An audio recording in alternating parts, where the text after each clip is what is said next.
Tonight on the Clear Life Kickoff, we are going to be highlighting the PNG versus Texas City game. Plus, we spoke to some of the students.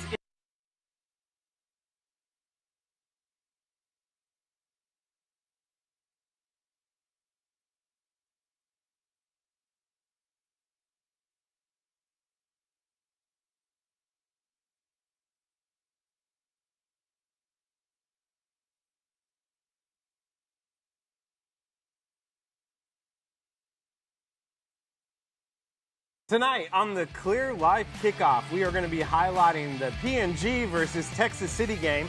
Plus, we spoke to some of the students inside of Texas City High School and the Student of the Week sponsored by Galveston College. We're broadcasting live from Texas Pit Stop BBQ, so stay tuned. With this being the game of the week, I truly believe Texas City is going to come out and show what they can prove to PNG and the rest of the district.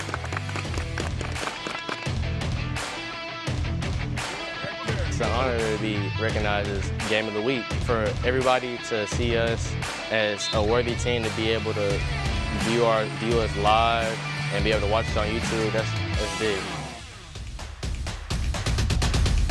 Watch on social media or clearlifemedia.com. Welcome back to the Clear Life Kickoff. My name is Kurt Casper. I'm with Clear Life Media tonight. The Game of the Week features Texas City and PNG, a game that pits number 1 in the district versus number 2 in the district. Texas City is still undefeated. PNG does have that one loss, but they have a pretty impressive win last week against Fort Bend Marshall, 7-0. So tonight's matchup is going to be one that you're going to want to tune in and watch. The winner kind of sets the stage for being the number 1 team in the district and have a good run during the playoffs. Last year, both teams made the playoffs. PNG was in the state final. So tonight's matchup, again, will either prove that Texas City is the best team or will PNG come out on top? We'll find out here in about 30 minutes. Avery Demers, Texas City. You're watching the Game of the Week on Clear Life Media. Tonight's matchup is brought to you by all of the sponsors of the Clear Life Media Game of the Week, including where we're broadcasting live from right now, Texas Pit Stop BBQ. We're also sponsored by Associated Credit Union of Texas, Muscle Cars of Texas, Ryan Massa, Legacy Collision, and many, many more. The list of our sponsors is listed on the screen right now. Because of our amazing sponsors, you can watch tonight's broadcast for free. You can watch on Facebook, YouTube, or our website. We're also streaming on Instagram Live. So make sure that you tell a friend, share it out. There are plenty of platforms in order for you to watch. If you are watching on YouTube, make sure that you subscribe so that you can see any time that we go live with one of our broadcasts, and then also go back and rewatch all of the games. If you missed tonight's action and want to go back and rewatch, you can watch on demand on Facebook, YouTube, and our website. This is Sean Evans, coach of Texas City. You're watching the Game of the Week on Clear Life Media. I'm now joined by James Lacombe of the Galveston County Daily News to talk about tonight's matchup. Tonight, Texas City takes on PNG. Both teams are undefeated in district play. Texas City is undefeated on the season. Yeah. What do you expect from Texas City tonight to kind of prove that they stand up against a team like PNG? Well, I think their keys to success will be limiting their mistakes, penalties, and what have you. I know they're coming off a fairly dominant win over Galena Park in the district opener last year, but, there were a few instances where they had high snaps that fortunately didn't, go for too much trouble and some penalties.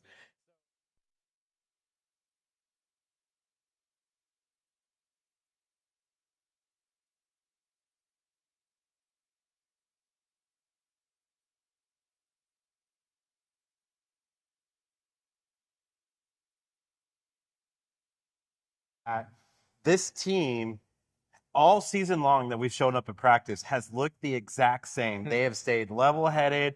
The approach is game after game after game. And for year 2 of Sean Evans in Texas City, that's a pretty big deal. Talk about the importance of keeping that level head, even with a win or a loss on Friday night. Yeah, that's big, especially whenever you have such a really good team coming into town like PNG. You don't want to get too up for it, but you know, you don't want to also, you know, try and take them for granted or think you're just going to walk through them. So, you know, having that even-keeled approach, I think that comes with the team's experience, and as well as, you know, Coach Evans being there for a second season as the head coach. All right, so we're able to speak with some of those players and coaches in Texas City, and here's what they had to say about tonight's matchup. 1, 2, 3, work! I really think the district championship will be played this Friday because of PNG and us, and no other two teams can really match our intensity level, our skill, our strength, and no one can match our power. I mean, it's a real big game. You know, it's personal for us. We've, you know, working hard, focusing on our assignments, and just do what we're coached to do. As far as Friday, it really means nothing. But for the team, like together, it means a lot because last year we didn't have such a good record. But so far, we've been undefeated. We have goals for ourselves, and in order to be where we want to be, you know, we got to go through Port Neches Groves, and it's a big game because it's the next game. But we know what this means. We know that they'll bring a crowd, as you can see. You know, we had some extra crowd noise in practice today, but this team works hard. They have goals, and this is just the next rung in the ladder that we have to go up to get to where we want to be. I mean, we take it a day at a time. We just focus on them, not nobody else. We just focus on PNG and focus on what we got to do and focus on what we're coached to do. Every week, the Clear Life Media team is able to highlight different programs inside of our host school districts' classrooms. And this week, we were able to talk about the art program and the business program in Texas City High School. I'm in the art program because I want to major in art at college.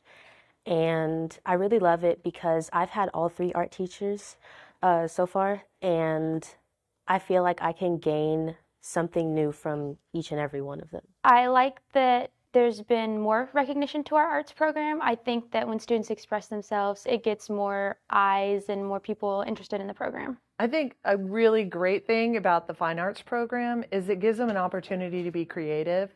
It's a little less structured, a little less rigid, so it allows the students to have some opportunities to show their creativity. I think they should know that we have a group of really, really diverse and talented art students that can really make a difference with their art and can really bring people together and unite a bunch of different communities. Art program is, now we're in our 5th year of becoming a district of distinction in art. And that puts us at like the top 6% in all schools in the state. So we meet a rigorous rubric of requirements that put us at that top echelon. With our art program, it's not just classes. We have a National Art Honor Society as well. So we have a club. So there's lots to get involved with in the arts here. Anthony Lozano at Texas City High School, watching the Game of the Week with Clear Life Media. Business Professionals of America is one of the career and technical student organizations that we have here on campus to allow our students to be great leaders.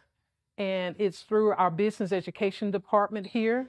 And this allows us to expand on their leadership skills and computer technology skills. We learn how to be professionals in the business world, and we go to competition too, and we learn how to manage business and make documents in Excel and stuff like that. Yes, we do integrate speakers into our classes so that they can have as much real-world experience as possible. Today's presentation is from the Texas Workforce Commission with one of our local representatives in order to talk to our students about career preparation and interviews. Well, I want them to know that it's not boring. It's actually really fun. You can really create what you need and stuff like that. Still to come on the Clear Life Kickoff, we are going to be speaking about the PNG football team and what tonight's matchup means to them. Plus, we have the Galveston College Student of the Week, and we sit down with the owner of Texas Pit Stop BBQ. Stay tuned. Get fall ready at Texas Pit Stop BBQ. Seasonal menu items are now back. Brisket chili to chicken soup. Texas Pit Stop BBQ offers complete holiday meal options with smoked turkeys, sides, and dessert. Pre-orders are now open for your holiday roundup meal. Visit or call either Texas Pit Stop BBQ location to place your order and find out more information. Taking care of your family this fall, Texas Pit Stop BBQ.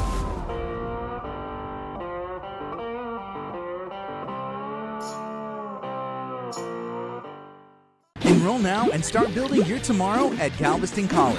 Galveston College is one of the most affordable colleges in Texas. Offers small classes on a beautiful campus, an engaging college experience close to home and near the beach.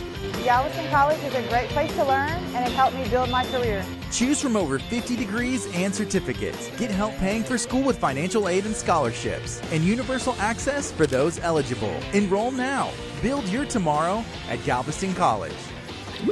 Welcome back to the Clear Life Kickoff. We are broadcasting live inside of Texas Pit Stop BBQ in the Texas City location at Mainland City Center. Texas City Pit Stop BBQ is one of our amazing sponsors of tonight's broadcast. The list of all of our sponsors for tonight's broadcast are on the screen. Lily Melchers, Texas City, and you're watching the Game of the Week on Clear Life Media. One of the cool parts about doing these pre-shows is that we get to highlight some of the sponsors that help make tonight's broadcast possible. And one of those sponsors is Texas Pit Stop BBQ. They have 3 locations, and we are at the Texas City location at Mainland City Center. And I'm now joined by the owner of Texas Pit Stop BBQ, Arnold Garza. And Arnold, you and I have become, I would say, really close friends over the years because we've been able to come and eat some of the best barbecue in Galveston County, maybe even in the world, if I wanted to say that. You got trophies galore. Talk a little bit about what is Texas Pit Stop BBQ for somebody who has never visited Texas Pit Stop BBQ. Well, Texas Pit Stop BBQ, it's all about barbecue. We're award-winning barbecue. I'm a 5-time Triple Crown winner here in Galveston County. I've, of course, do cook-offs all year long. Been doing it, did my first cook-off in 1987. My first cook-off got second place in brisket, so I was hooked for life. Yeah, so what kind of barbecue do you guys offer? What can somebody come if they come in to Texas City's location? Almost anything having to do with barbecue. We got smoked briskets, ribs, chicken, turkey. We do brisket nachos, brisket tacos, and not only barbecue, but we also have, I think, the best fried fish anywhere. I'll put my fried fish up against anybody. And we got a chicken fried steak. That's awesome. We do a few other things. And we have the Casper sandwich, named after Casper. I was going to say, you cannot forget about the Casper sandwich. So if you haven't come to Texas Pit Stop, my mouth is already watering thinking about all this barbecue. I'm sure we're not helping our viewers who are currently watching, looking at all this delicious food. What can somebody, like, why should somebody come to Texas Pit Stop? You have 3 locations. Why should somebody choose that location? Well, for one thing, we got the best barbecue anywhere. And I think we have the best barbecue in Texas. And I say, if you got the best barbecue in Texas, you got the best in the world. Yes, sir. How can somebody find more information? How can somebody maybe come and try out? Where are your locations at? Well, you can go on our website, and you can find all the information you need to on there. Also, if you need catering, we do great catering. And there are locations in Galveston on the seawall? On the seawall. Marque? Right in front of Walmart. And then in Marque, exit 10 on the freeway, and then here at Mainland City Mall. And they are fantastic. You'll have to come and check it out. Arnold, I appreciate you guys for your support, not only over the years of what we do, but also for our high school football broadcast. Again, because of Texas Pit Stop BBQ, tonight's broadcast is brought to you free. So when you are watching, make sure that you give a big thank you to some of our sponsors, because again, without them, we couldn't make tonight happen.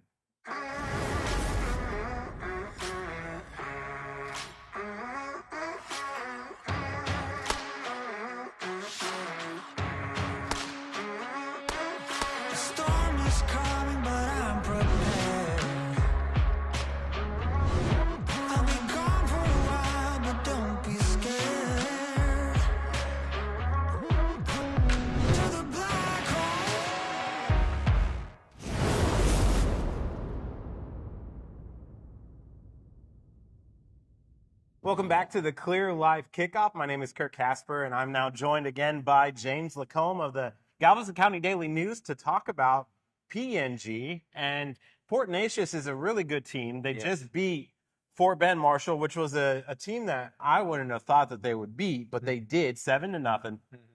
What does that mean in order for them to come into tonight against Texas City, ranked number 7 in the state? Well, I think it definitely shows they have a great defense. To shut out Fort Bend Marshall, which is consistently one of the fastest teams you'll have in the entire state as far as football teams goes, to shut them out is so impressive for their defense to do. And PNG's also coming off a run to the state finals last year, and they have a lot of players back from that team. So I think they've kind of seen what it takes to be successful.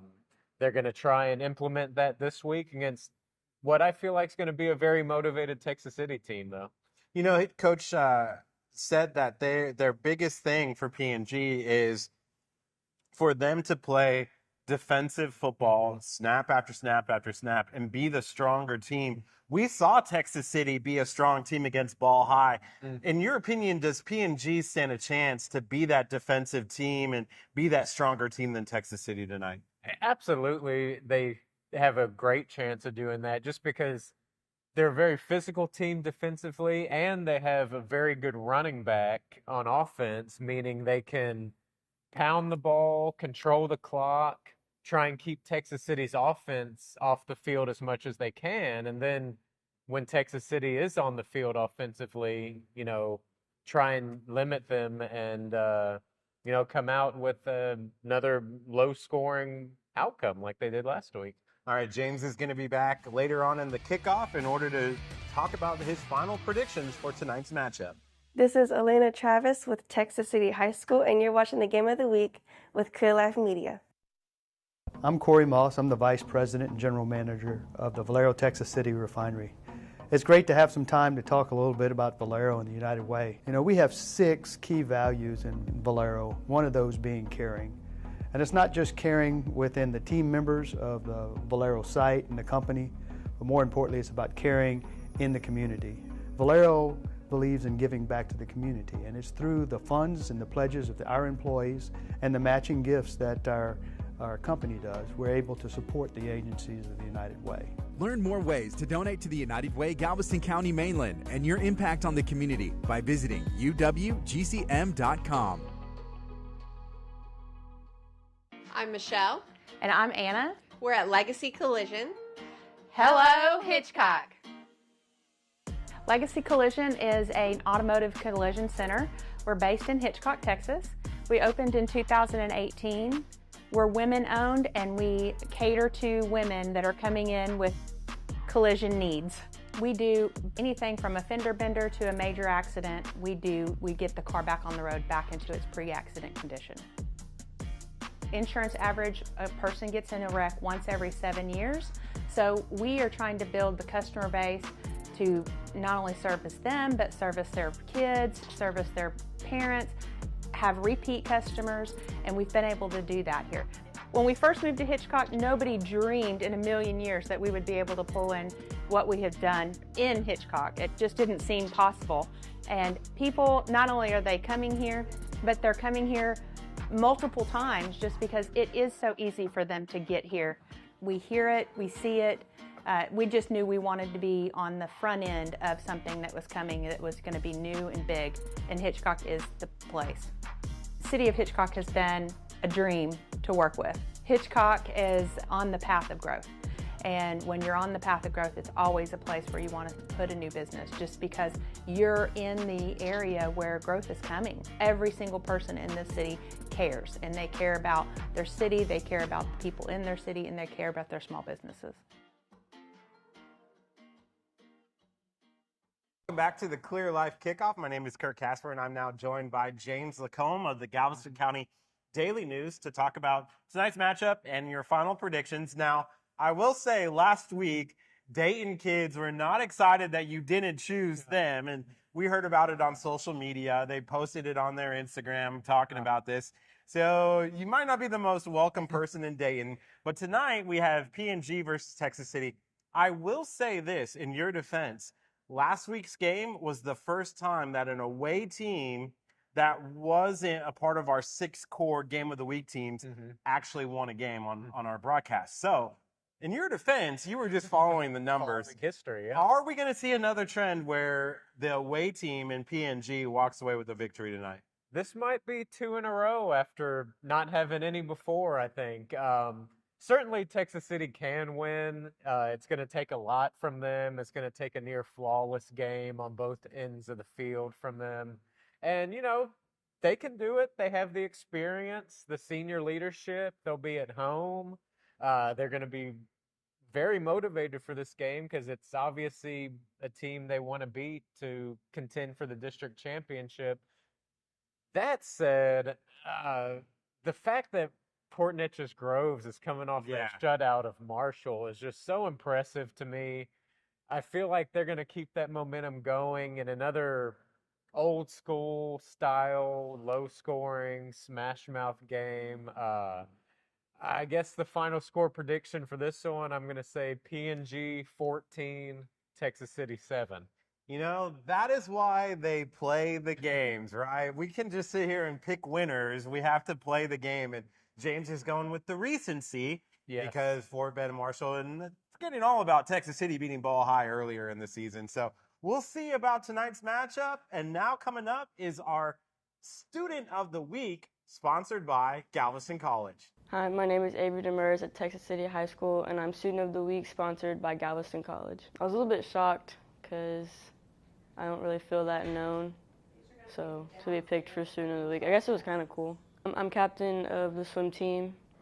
I'm part of Interact Club. I'm vice president of HOSA Club.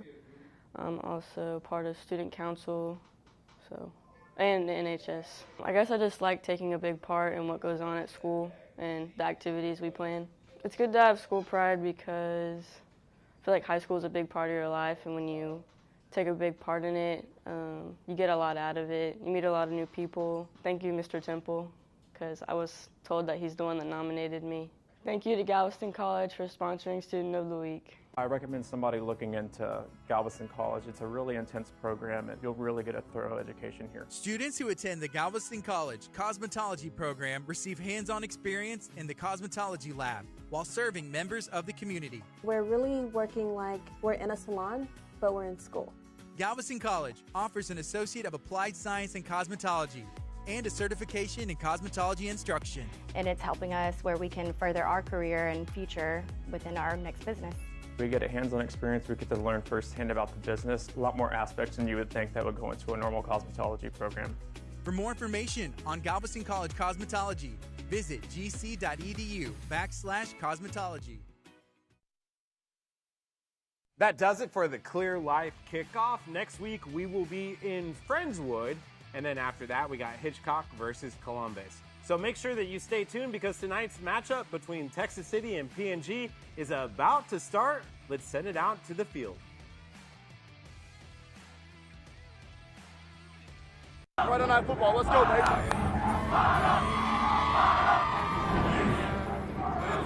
Let's go. We finna get on tonight. Let's go. But who's gonna push through when they're tired?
From TCISD Stadium here in Texas City, Texas, Clear Life Media proudly presents to you its Game of the Week. Between the Texas City Stingrays, they come in with a record of 4-0, and they welcome the state-ranked Port Neches Indians, coming in with a record of 3-1. Brandon Williams along with Clay Roberts. We are here, and Clay, don't expect a lot of passing tonight because neither of these teams really believe much in the pass. We saw Texas City early in the season. They did not throw the ball a lot, but compared to Port Neches Groves, they probably look like the 1999 Rams. No doubt about it. No doubt about it. We were talking about the game. You know, we both love the old school football. We love that smash mouth ball. Let me tell you, folks, if you are starting this game right now, if you are watching the pregame, you haven't quite got to kickoff yet, call people and let them know that they need to tune in quick. There's going to be a lot of running the ball tonight, and this game might go a little quicker than you think. It might go quicker with Texas City 4-0. Their defense has allowed just 2 touchdowns in their last 12 quarters of play.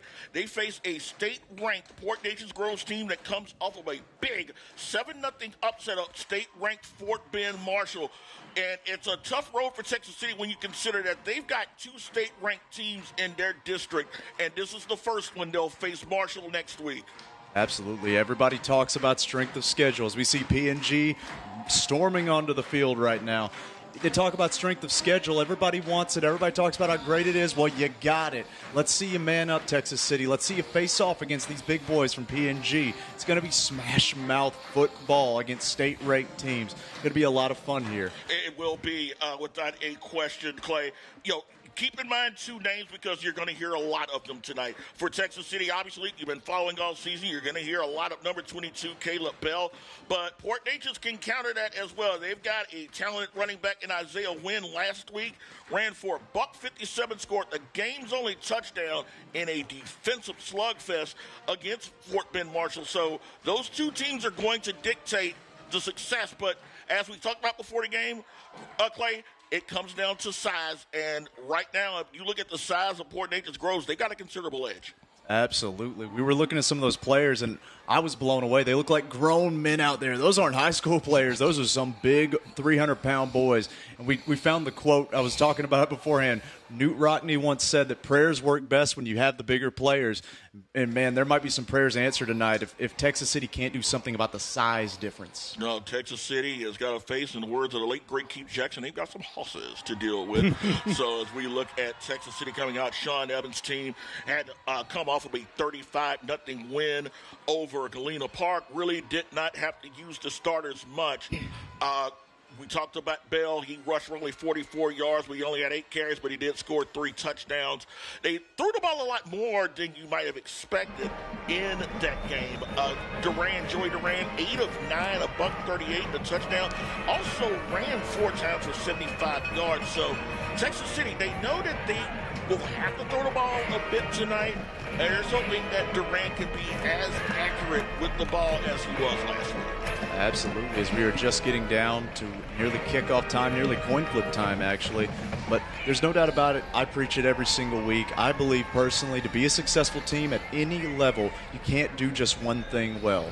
You have to run the ball, you have to pass the ball, and that's what we saw from Texas City. You know, getting Duran involved, getting his arm warmed up. They're going to have to do a little bit of that to keep these PNG boys honest. And we are going to take a break. We're going to go ahead and do the national anthem afterwards. We will have the coin toss and the kickoff to your Clear Life Media Game of the Week between Port Neches and visiting Texas and host Texas City. We'll be right back after this message. Texas City High School Junior TC Color Guard. Tonight's Color Guard song, Lieutenant Colonel Julian Ramirez. Cadet Major Mia Torres. Cadet Sergeant Courtney Hodges. Cadet Corporal Cassandra Rodriguez.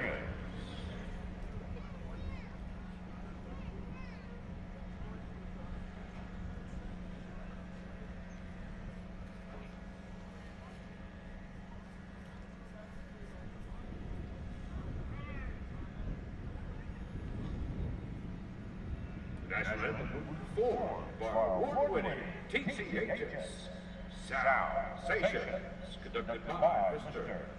Vander Walker.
national anthem that will bring a tear to a memorial statue's eye. My goodness. Congrats to the Soundsations, the award-winning Soundsations of Texas City High School. Very stirring rendition of the national anthem. Well done, ladies and gentlemen. As we are moments away from kickoff, we'll look at the captains. One of the captains is a player that we were hoping we'd get a chance to see, Shea Adams, one of the state's best all-around ball players. Started the season at quarterback for Port Neches, suffered an ankle injury a couple of weeks ago. Out indefinitely, and they're hoping that they can get him back in time for the postseason, but we do miss a guy that was explosive last season, a big part of their run to the state finals. Accounted for nearly 1,400 yards from scrimmage, be it as a runner, a receiver, or a passer, and counted for 31 touchdown passes. So losing him is a big blow, but they do have a talented young backup quarterback, Connor Bailey, a sophomore.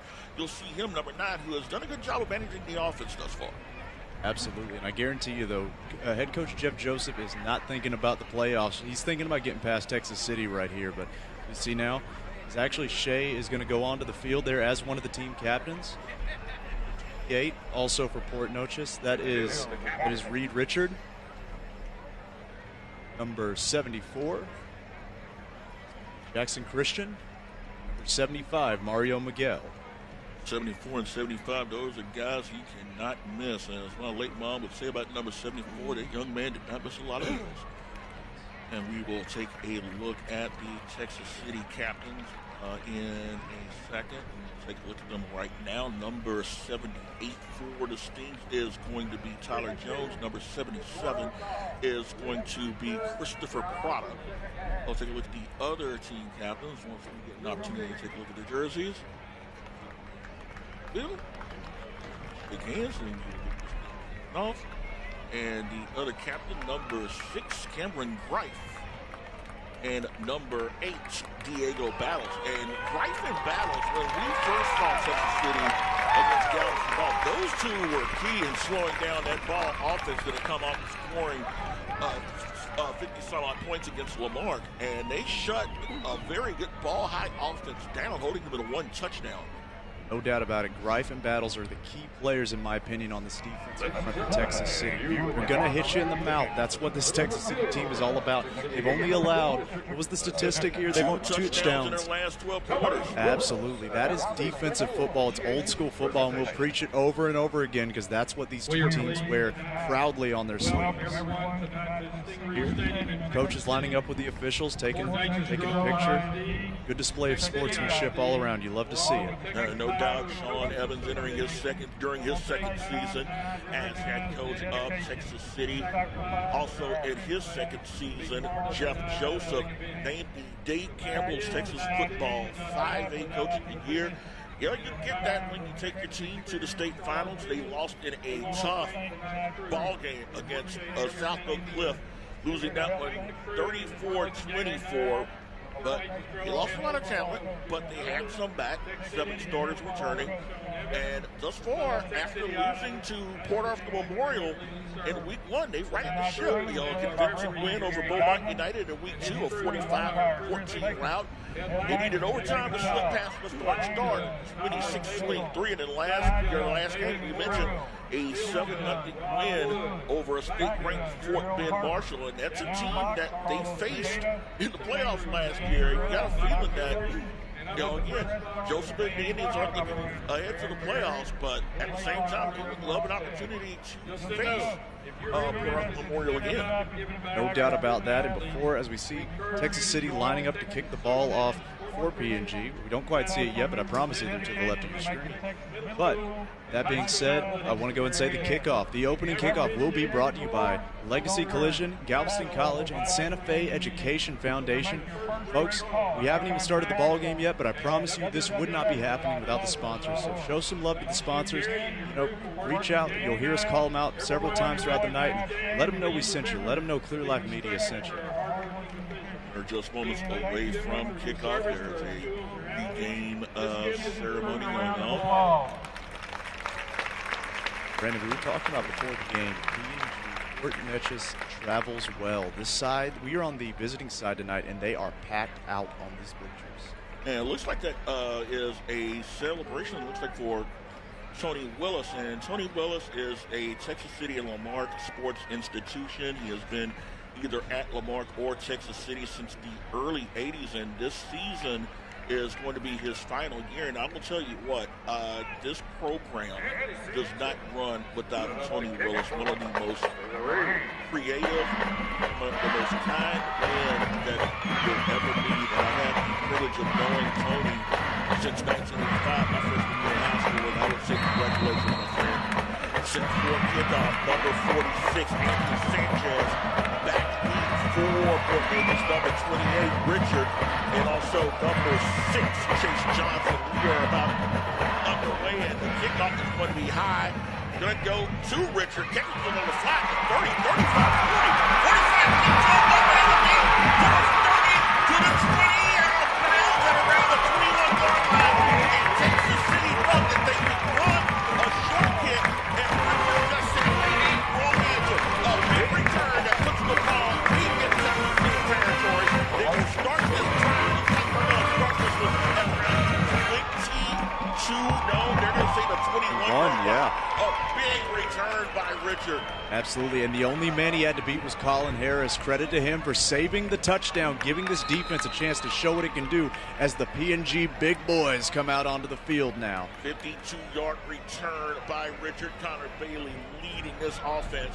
They run a pistol set, but it's a run-heavy pistol set. Again, like you mentioned in the outset, Isaiah Wynn's going to get a lot of touches here tonight.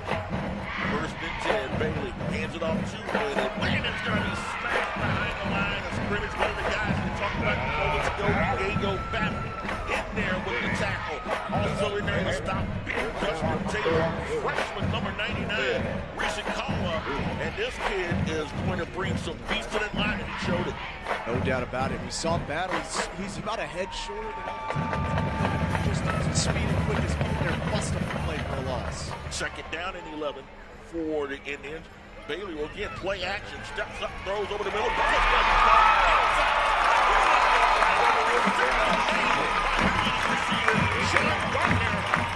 plays little linebacker, but he plays wide receiver. A goal of 20 is going to make it first and goal Indians at the 2-yard line.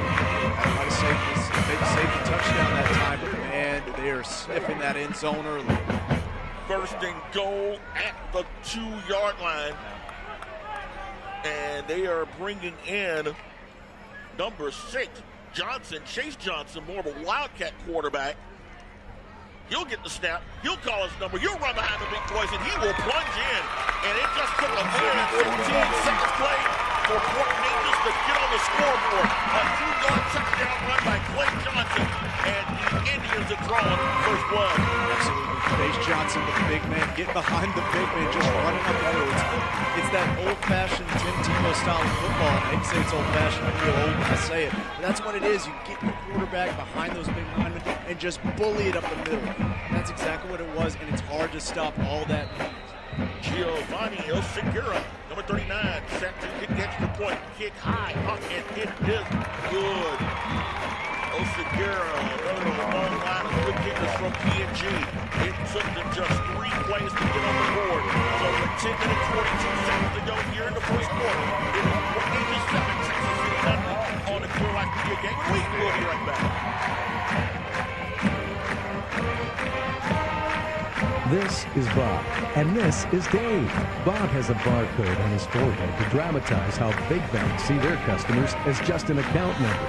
Dave doesn't.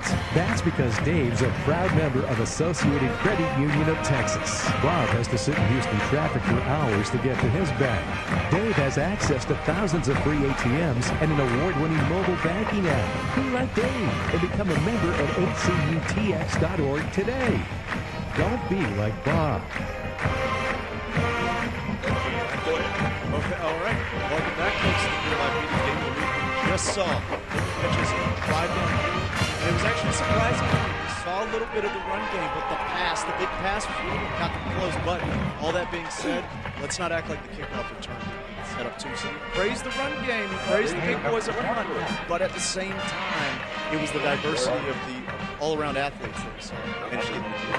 The 51-yard return by Richard set it all up. as Osagura is set to kick off for Port Neches. Back deep for Texas City, number 23, Maurice Burton. And also looks like that is going to be number 3, Clyde Bruton. So Burton and Bruton. We will get them mixed up, and we apologize if we're not careful. Set the kick, and they will challenge deep, and it is going to be to Burton, and he's going to take it about 2 yards deep, and he's actually going to take it out to the 10, 15, gets next to the center. Oh my goodness! 30, 40, 30, 40, 30, 40.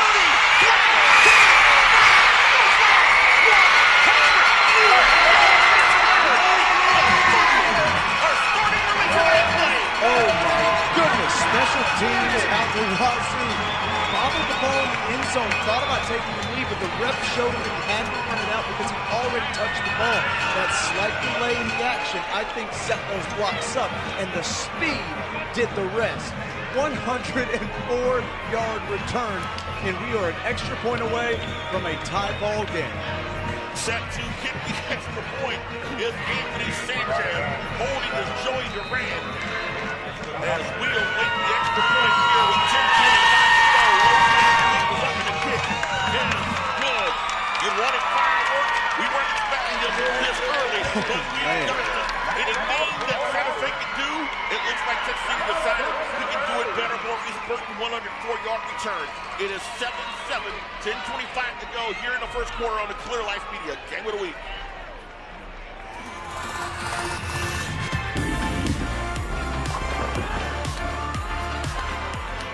My name is Tabitha Stapp. I'm the project manager at BNO Construction. We are at the T-Box located in League City, Texas. Everyone, I mean, kids can come in here. It's not just golf. They have all kinds of games on here. You can do bowling, basketball, soccer. There's some zombie game that the kids love, like literally anyone. T-Box isn't just golf.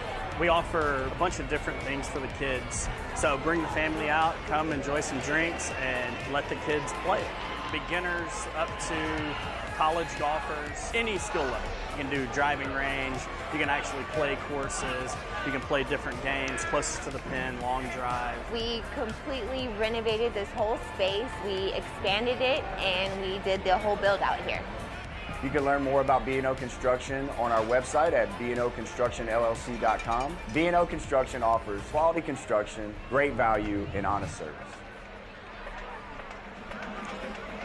Back, folks, to the Clear Life Media Game of the Week. Brandon said it before the commercial break. We got fireworks early, folks. I want to thank you again for joining us. Thank you so much to ACU of Texas, sweetFrog. Visit Hitchcock, Texas. We've got a fun game already. Call somebody. Let them know to watch it as we get ready for the kickoff here. Sanchez will set the kick, and he will kick it high, and Richard is going to run after this time. Catches it. He won't go as far as he did this time. Ball popped out to the Texas City sideline, so the Indians still, well, I heard he goes field position to start this drive. Looks like they're going to spot on the 31-yard line with 10 minutes, 22 seconds to go. This will really be the first time we've seen this Port Neches offense with a long field in front of them. Their first drive, it was a short. They got the ball almost already in the red zone, so it was not hard for them to execute their offense and get in. So we'll have to see what happens now that this Texas City defense is really faced up against a long field behind them. First and 10 for Santa Fe. Port Neches. Bailey is the quarterback. Wynn in the backfield with him. Shotgun set, awaits the snap, hands off to Wynn. Wynn looking for a hole, and Wynn is going to get a hole. He won't even make it to the line of scrimmage again. Sting defense there on the stop. Again, number 99 for the Stings, Dustin Taylor. Remember, kids, he's only a freshman. What were you doing your freshman year? Oh, my gosh, he's up making it a loss of about a half yard. So making second down and 11 for Port Neches at 30-yard line.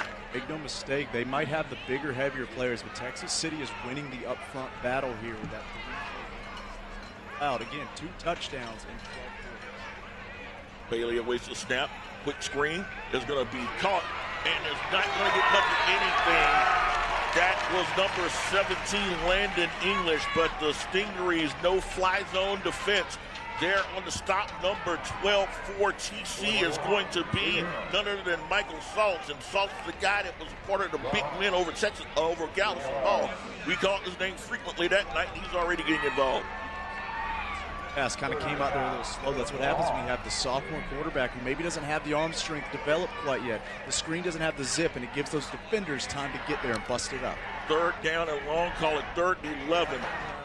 Back to throw is Bailey. Has pressure, throws. Ball is going to be caught. Nice grab there by number 16 for Port Neches, Jace Needs, junior receiver. It's going to be about maybe 2 yards short of a first down. Absolutely, about 4th and 2 as we see the punt team come to the field. A good stop by Texas City after early fireworks. Settle in. That's head coach Sean Evans going to settle in the players, let them know, hey, it might be 7-7, but that just means it's 0-0 as far as I'm concerned. Settle in, play ball. So after that stop, set to punt for Port Neches is number 11, Landon Nunley, and he is going to take the snap and the punt, and it's going to be high in the direction of Scour. They call it fair catch at around 24 yards. So for the first time tonight, we're going to see the Texas City offense in the field. Flag late. Oh, boy, we can see where it goes. And it's against Texas City, that would be enough for a first down. It's up to 5-yard variety. Doesn't look like it is. I believe that's going to be on Texas City because when I looked up and saw the flag coming out, there was a Texas City player on top of a PNG player, and it's hard to be aggressive when you're underneath. And they are telling the officials to take the offense, cool your jets just a little bit. Yeah, let's see what happens. I think they might be moving the chains. Might be. Let's take a look and see. They only needed 2 yards. Oh, they are holding. Okay, holding. Oh. It might be holding after the punt. It is. It's holding during the return. Gotcha. Yeah. Okay. So it will take Texas City back 10 yards. Will that be 1st and 10 or 1st and 15? It'll be 1st and 10. Gotcha. Just hit 5 yard. Yeah, 5 yard. Gotcha. Okay. Understood. So they will take the Stingarees back to their own 14-yard line where Joey Duran and the offense hits the field for the first time tonight. 8:49 to go here in the first quarter. 7-7 is your score if you are just joining us. Duran is shotgun. He's got Caleb Bell in the backfield with him. Big 4 man. receivers set. High snap. Duran barely got it off. Swings the pass. Caught by Burton. And Burton with the reception to around the 22-yard line. So a gain of 8 on that play. And Bruton on the reception. A lot of passing early from both teams. A little more than we were expecting. We were expecting this old school run the ball. But maybe that's what both coaches thought the other side would be thinking. And so we're seeing a little bit more passing. I don't mind it. They're pretty passes. They're completed passes. So a 2nd and short coming up. Called 2nd down and 2 at the 22-yard line. They hand off to in Bell. motion. It'll be to Bell. And Bell trying to find room won't. Defense there on the stop. Big number 94, Jonathan Hernandez. And you can't miss that kid when you are all of 6'5" and 295 pounds. No, you can't miss him. Caleb Bell sure didn't. He got around his blocker for 295. He moved like a wide receiver. He got around the outside, beat his man, and got in the backfield to stuff the big bell cow. And now it is about 3rd and 4 here. They lost 3 on that play, so a 2nd short to a 3rd medium. High snap again, hand off to Bell. Bell's going to move a couple of tackles. Here we go. To the 30. Breaking the tackle to the 40, still going, and will finally go out of bounds around maybe the 41, maybe the 42-yard line. Caleb Bell, the Belldozer got loose on that one, and he will gain 22 yards on that play as he gets the ball to the 42-yard line. Brandon, it looks to me like the story is going to be, can Bell get past that front 7? Can he get past those big linemen up front? If he does, open field is a nightmare for any secondary. Career decisions are made when you're trying to tackle Caleb Bell one-on-one. Deion Sanders called them business decisions. Exactly. Hand up again to Bell. Flag is down. Bell is going to get maybe to the line of scrimmage. Got to believe it might have been an offsides as early as that flag came out. False start. Linesman, seeing him roll his arms around. It's a false start by Texas City. They will lose 5. It'll make a 1st down and 15. Ball will be spotted at the 37-yard line. So already Texas City, their 2nd penalty, it's something that they will need to avoid.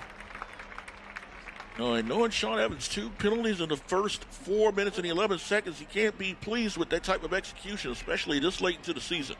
Yeah, and if you're a team that lives and dies by the run, then those penalties will kill you. Because ideally on run plays, you want to get 3-4 yards a carry, and that becomes a non-factor when you have to make 15 yards instead of the usual 10. So first down and 15 coming up. Bell in the backfield as Texas City breaks out into a pistol set. Duran waiting for the snap. Gives it again a high snap. It'll swing the pass out. Ball is going to be caught. Reception made by number 10, Jaden Johnson, sophomore receiver.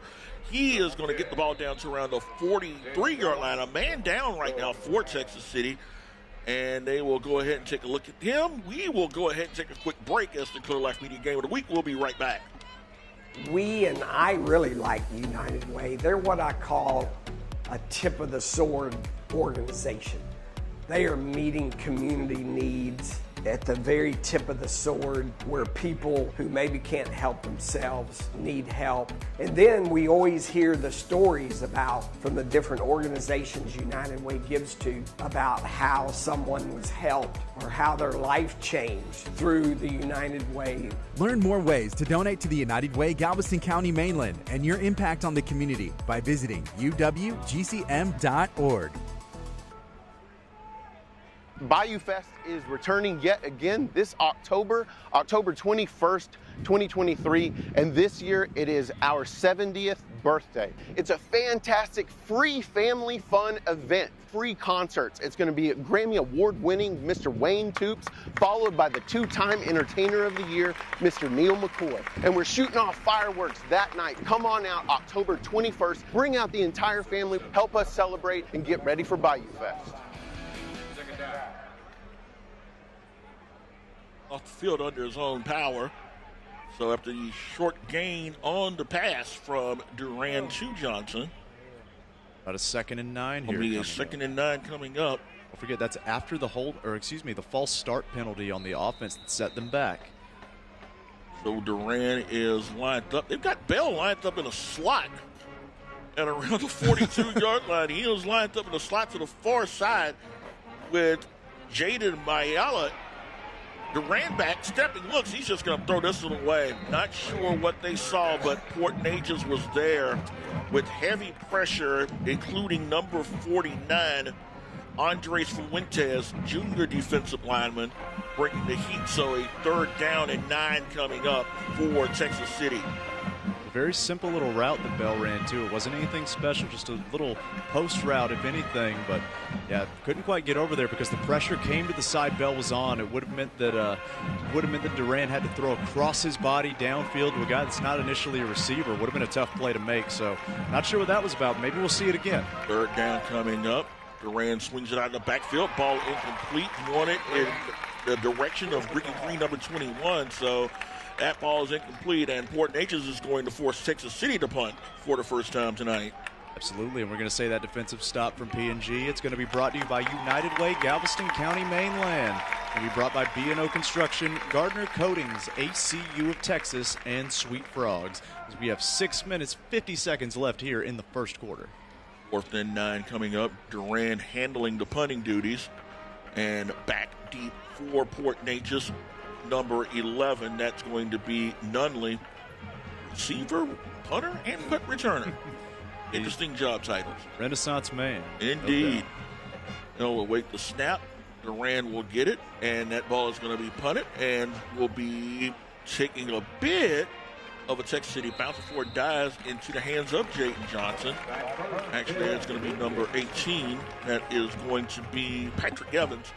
And the Indians will have the ball spotted at the 27-yard line with 6:33 to go. Patrick Evans, the coach's son, they're working on special teams. I believe we might be a bit of confusion there. Let's see what happens. Things so it looks like a penalty.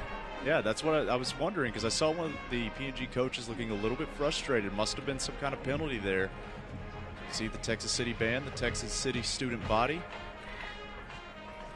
Oh, having a good time, and we are on the visitor side here at TCISD Stadium with pretty much a good chunk of the city of Port Neches. And if you know Texas high school football in this area, you know Port Neches is one of the schools that will travel as well as anybody in the state. And I'll tell you, you recall their run to state in '99, how they filled up the Astrodome in a regional final against Texas City, and that whole city was there that night. 1st and 10 coming up as Bailey will await the snap. Someone jump. Oof. And it'll still be a bit of a free play win. He's going to get stuffed as he is going to carry the pile for about 5, maybe 7 yards on that play. So free play with Wynn showing that power. Absolutely, and that's one of those where you get the free play, but then he still gets 5 to 7 yards. So I wonder if they take the down in the 5 yards, or if they take a little bit extra yardage up to second down. Let's see what they take. See, they're in a Cowboy win-win situation. Yeah, it's We'll wait and see. But if you are watching, let us know that you're watching. We'll shout you out and spread the word around. Let people know across the globe that you are watching the Clear Life Media Game of the Week.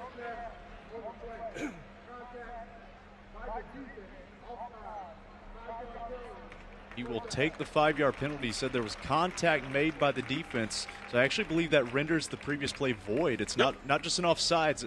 When you touch an offensive player, that actually renders the play void, which is a bit of a shame because there's no doubt that those guys still blocked and still made some hits on that previous play. They did. Kind of set the tone for them as they will have a 1st and 5 now as ball is at the 32-yard line. Bailey's going to hand it off to Wynn, and Wynn's got a big hole, and Wynn's going to go to the 50, 45, 40, 35, 30, spins around to the 26, maybe the 25-yard line, and Patrick Wynn got a huge traffic lane. Yeah, he was able to run into Absolutely, and sprinted. He got past the line of scrimmage and hit I-45, no doubt about it. It's very fortunate for Texas City. The secondary was there to run him down and make sure that wasn't a touchdown, and PNG is on the move. A gain of 44 on that play, and it will be Wynn again, and that big offensive line pushing him forward for a gain of about maybe 3, so make it 2nd down and 8 on that carry. And if they keep running the ball, watch for those safeties and those corners to kind of sneak up just a little bit. And we saw the pass on the opening drive for PNG, for Port Neches. They might look to pass it over their head after 1 or 2 more run plays. Wynn is out. He'll get a well-deserved breather. In is number 15, Blair Chatanier. It's one of the guys that they were looking at to be one of the keys in this game. Chatanier in the backfield with Bailey. Again, he got them to jump. Chatanier with the carry, and he is going to carry that pile almost to the 20-yard line, so he'll pick up about another 3 on that play. So a 3rd down and 4 coming up for Port Neches Groves as they are on the outer edge of the Texas City red zone. Absolutely, and about a 3rd and 5 on this one. This is what we were talking about, though. They've run the ball successfully on one play, and then 2 short runs. Watch for maybe a play action into a pass. Now, I could be wrong. Been wrong before. Will be wrong again. But it makes sense in my mind to maybe try a play action here. 3rd and 4. Things look like they'll draw some man coverage. Chatanier in the backfield with Bailey, and it will be a handoff to Chatanier. And Chatanier's going to break off a couple of tackles, get off the lift. He powers in to around the 6, maybe the 7-yard line. So a gain of 14 by Chatanier makes it 1st and 10, making it 1st and goal. Port Neches Groves, as they are getting some no-huddle action right now. Ooh, they're going to look to hand it maybe to the big man again, maybe hit the play action. They've got options. Look, Rose looking in the end zone, incomplete. Threw it a bit high, looking in the direction of number 11, London Nunley. So it will be a 2nd down and goal for Port Neches. Great play by DJ Fuentes. He got up just higher than the receiver, got fingertips on that ball, and kept it from being a corner touchdown pass. Great defense there. 4:18 to go in the first quarter. It is 7-7, but the Indians are driving. This is the same formation they scored on earlier. Yeah, it's Johnson, and Johnson is just going to walk in for his 2nd score tonight. Those big nasties just opened up another hole for him, and he ran through like it was 45 north and 3 in the morning. My goodness, it's just power football in a new school way. You get those quarterbacks. We see it in the NFL with Jalen Hurts. People complaining they can't stop the quarterback sneak. Well, you know what they're going to do? You got to line up and stop them. You got to play big, mean football against those big men up front. As we just saw, PNG has taken the lead 13-7, looking to make it 14 with this extra point. Segura waiting to kick the extra point.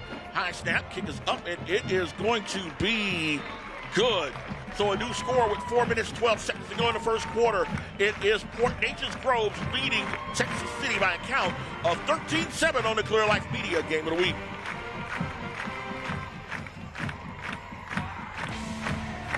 The best barbecue is at Texas Pit Stop BBQ, now open at the Mainland City Center.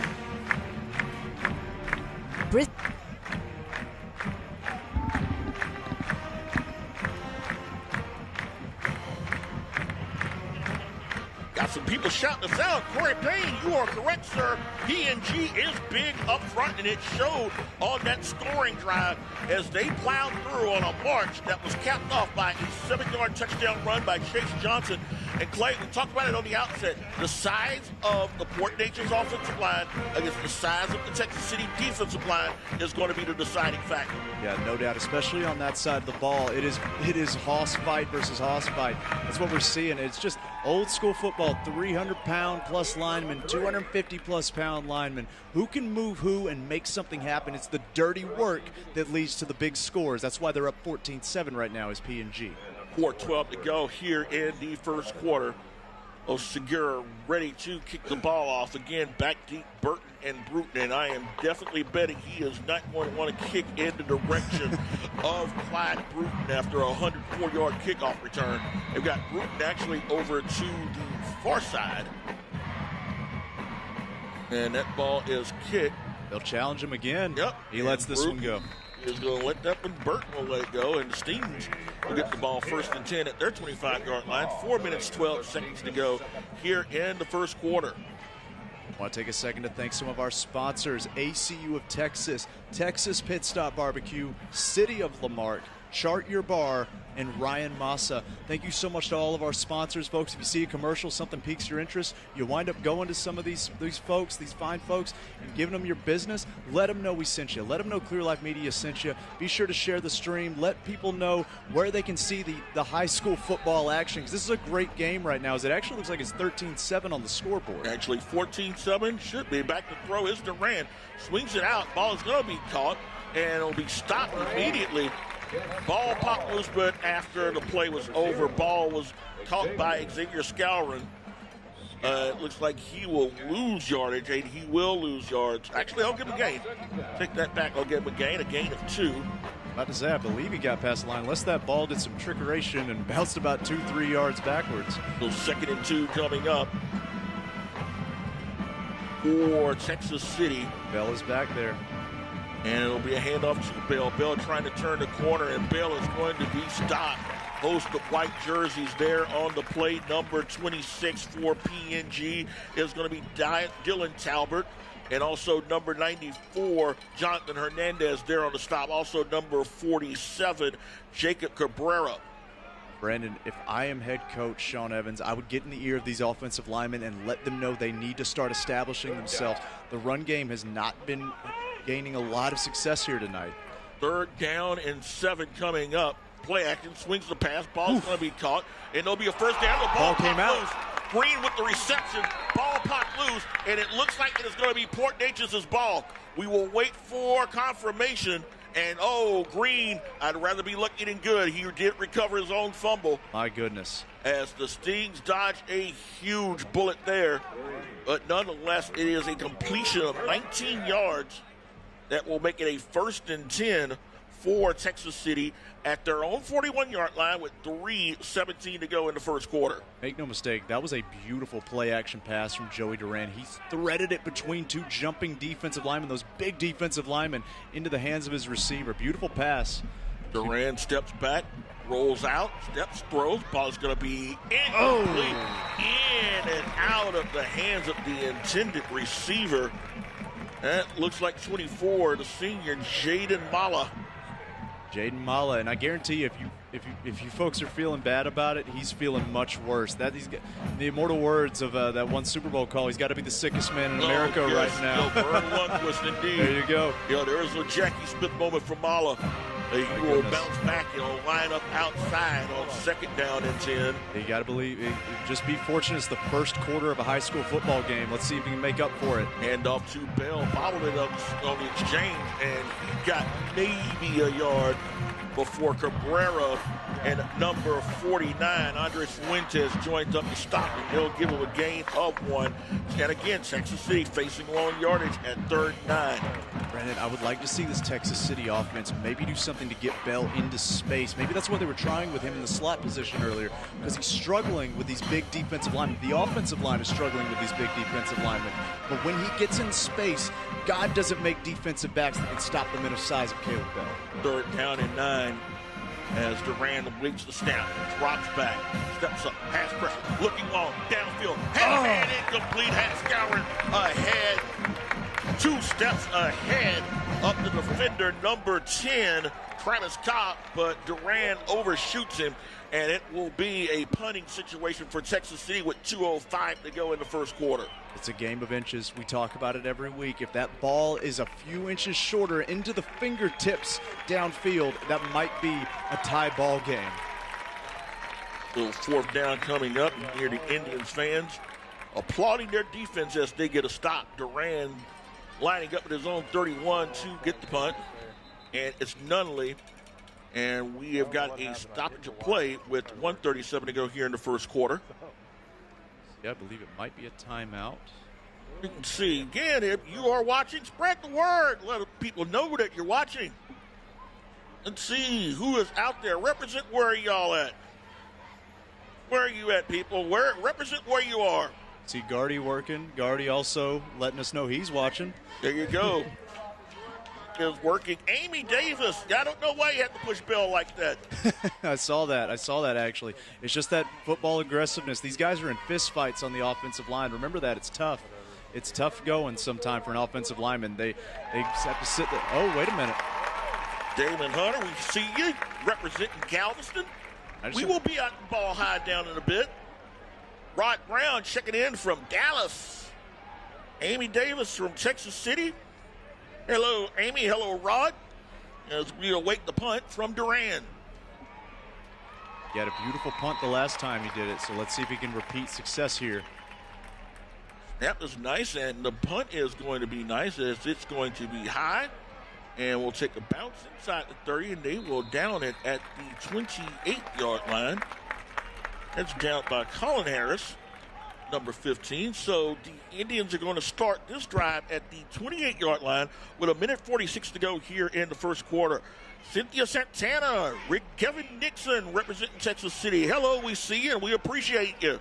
Absolutely. We appreciate everybody watching. We appreciate all of our sponsors. We appreciate you joining in. And be sure to share the stream. Tag folks in the comments. Let them know because we got a good football game here going. Yeah, we've got more than 3 quarters left to play.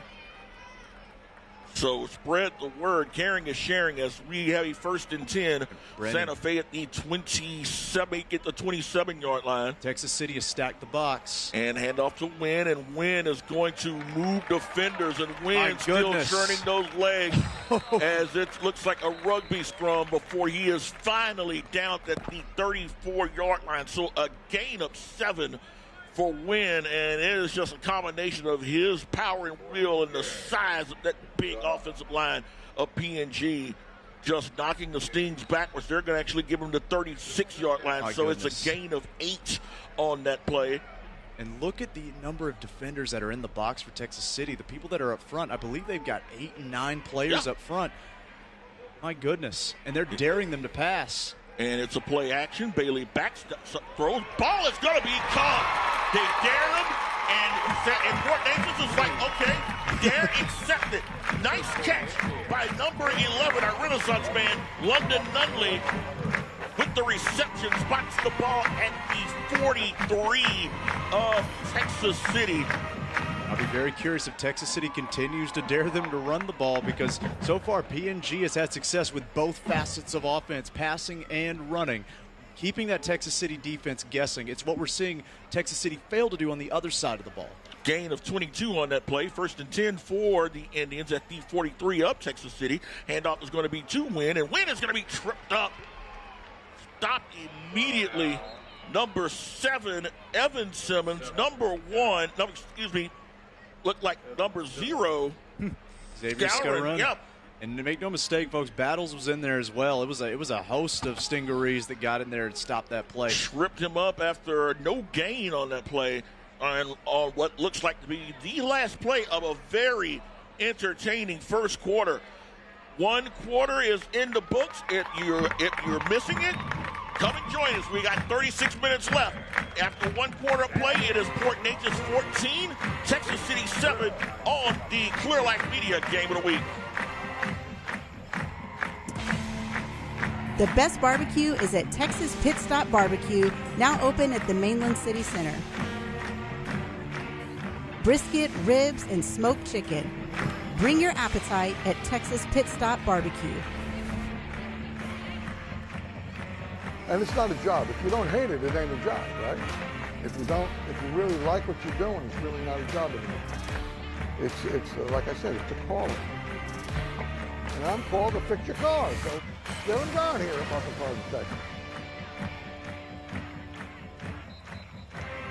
Welcome back, folks, to the Clear Life Media Game of the Week. As you see there, PNG up 14-7 over the Stingarees. Brendan, it has been an action-packed first quarter, and we still got 3 to go. Anything can happen here in Texas City. Oh, no doubt. Anything can happen on a Friday night. We've had a 52-yard kickoff return, a 104-yard kickoff return, full score, a 44-yard run, and a 22-yard run. We've had some excitement. We've got 3 more quarters to go as we start the second quarter with a 2nd and 9 coming up for Port Neches. Ball at the Texas City 43-yard line. Bailey in shotgun, pistol set. And it'll be a play action. Back to throw, steps up, throws, ball is going to be caught. First down, and boy, it is going to be a touchdown for number 17, Landon English. Yes, sir, the senior, first time we've called his name tonight, and it was the play action. Texas City has been daring them to pass the ball, and PNG just stepped up to the dare. I tell you what, it was a beautiful pass. He broke a tackle. English manages to just waltz practically into the end zone to take a 2-possession lead here for PNG over Texas City. 11:50 to go in the first half, and like you mentioned, Texas City had been stacking the box all throughout this drive. They're stacking 8 to 9 men, and when you have a situation like that, and if one of those DBs makes a slip like he did, you've got clear running lanes for your receiver, and Landon English did that and did it well. 11:50 to go here in the first half. It is now Port Neches 21, Texas City 7. Clear Life Media Game of the Week. We'll be right back. Hi, I'm Anna with Legacy Collision. We are a female-owned collision repair facility. Treat everybody like family. We can fix almost anything, and today we are going to fix his bumper up right. 7887 FM 2004, Hitchcock, Texas, just south of the blimp base. Come on down and see us anytime. If you have any questions, give us a call, 409-440-8900, and let's get to fixing this bumper. Texas City needs to be fixing their defense as they are trailing 21-7, a 72-yard drive, capped off by the 43-yard touchdown pass by Connor Bailey to London English. You see the student body of Texas City dressed up like Batman, dressed up like gorillas, dressed up for their Halloween attire as spooky season is fast approaching, folks, and things are about to get spooky for Texas City if they can't get some points on the board on this drive. Segura set to kick off from the 40. It is Bruton back to the far side, and number 3, Clyde Bruton, number 3 on the far side. 23 is Burton. I told you we'll get them confused. Absolutely, but just trust that they're out there and playing. And there are Species and a surprise onside kick, and it is going to work. Oh my goodness! If was he out of bounds? Let's see if the officials say flag down, and it looks like he was out of bounds. And that was number 11, London Nunley, who made the catch, and it was a surprise as number 84 made the kick. 94. That was Jonathan Hernandez, the big lineman, who delivered an onside kick, and if he had maybe a few more inches, that would have worked. Absolutely, a trick onside kick. I got to believe the only reason they didn't recover is because Nunley couldn't quite get there in time. The ball bounced a little bit too high, and he managed to fall out of bounds. So that's actually going to be Texas City ball, despite who recovered it first. But they'll get the ball, I believe, at the 45 here. They're going to have excellent field position to start this drive at the 48-yard line. There we go. Port Neches with the 11:50 to go in the first half, and you're now going to spot the 47 now. Either way, it's great field position, and if you're down 2 scores, this is a good way to start building a comeback if you're the Stings. Yeah, that's the risk of running those trick plays. Sometimes they go the other way. First and 10, Duran and shotgun high snap, hands it off to Bell, and Bell trying to turn the corner and won't. Good open field tackle there. Man alive, number 22, William Poole. You know, we were talking about, I said the quote, God didn't make defensive backs that could stop men that size, but William Poole proving me wrong, grabbing the ankles, grabbing the shoestrings.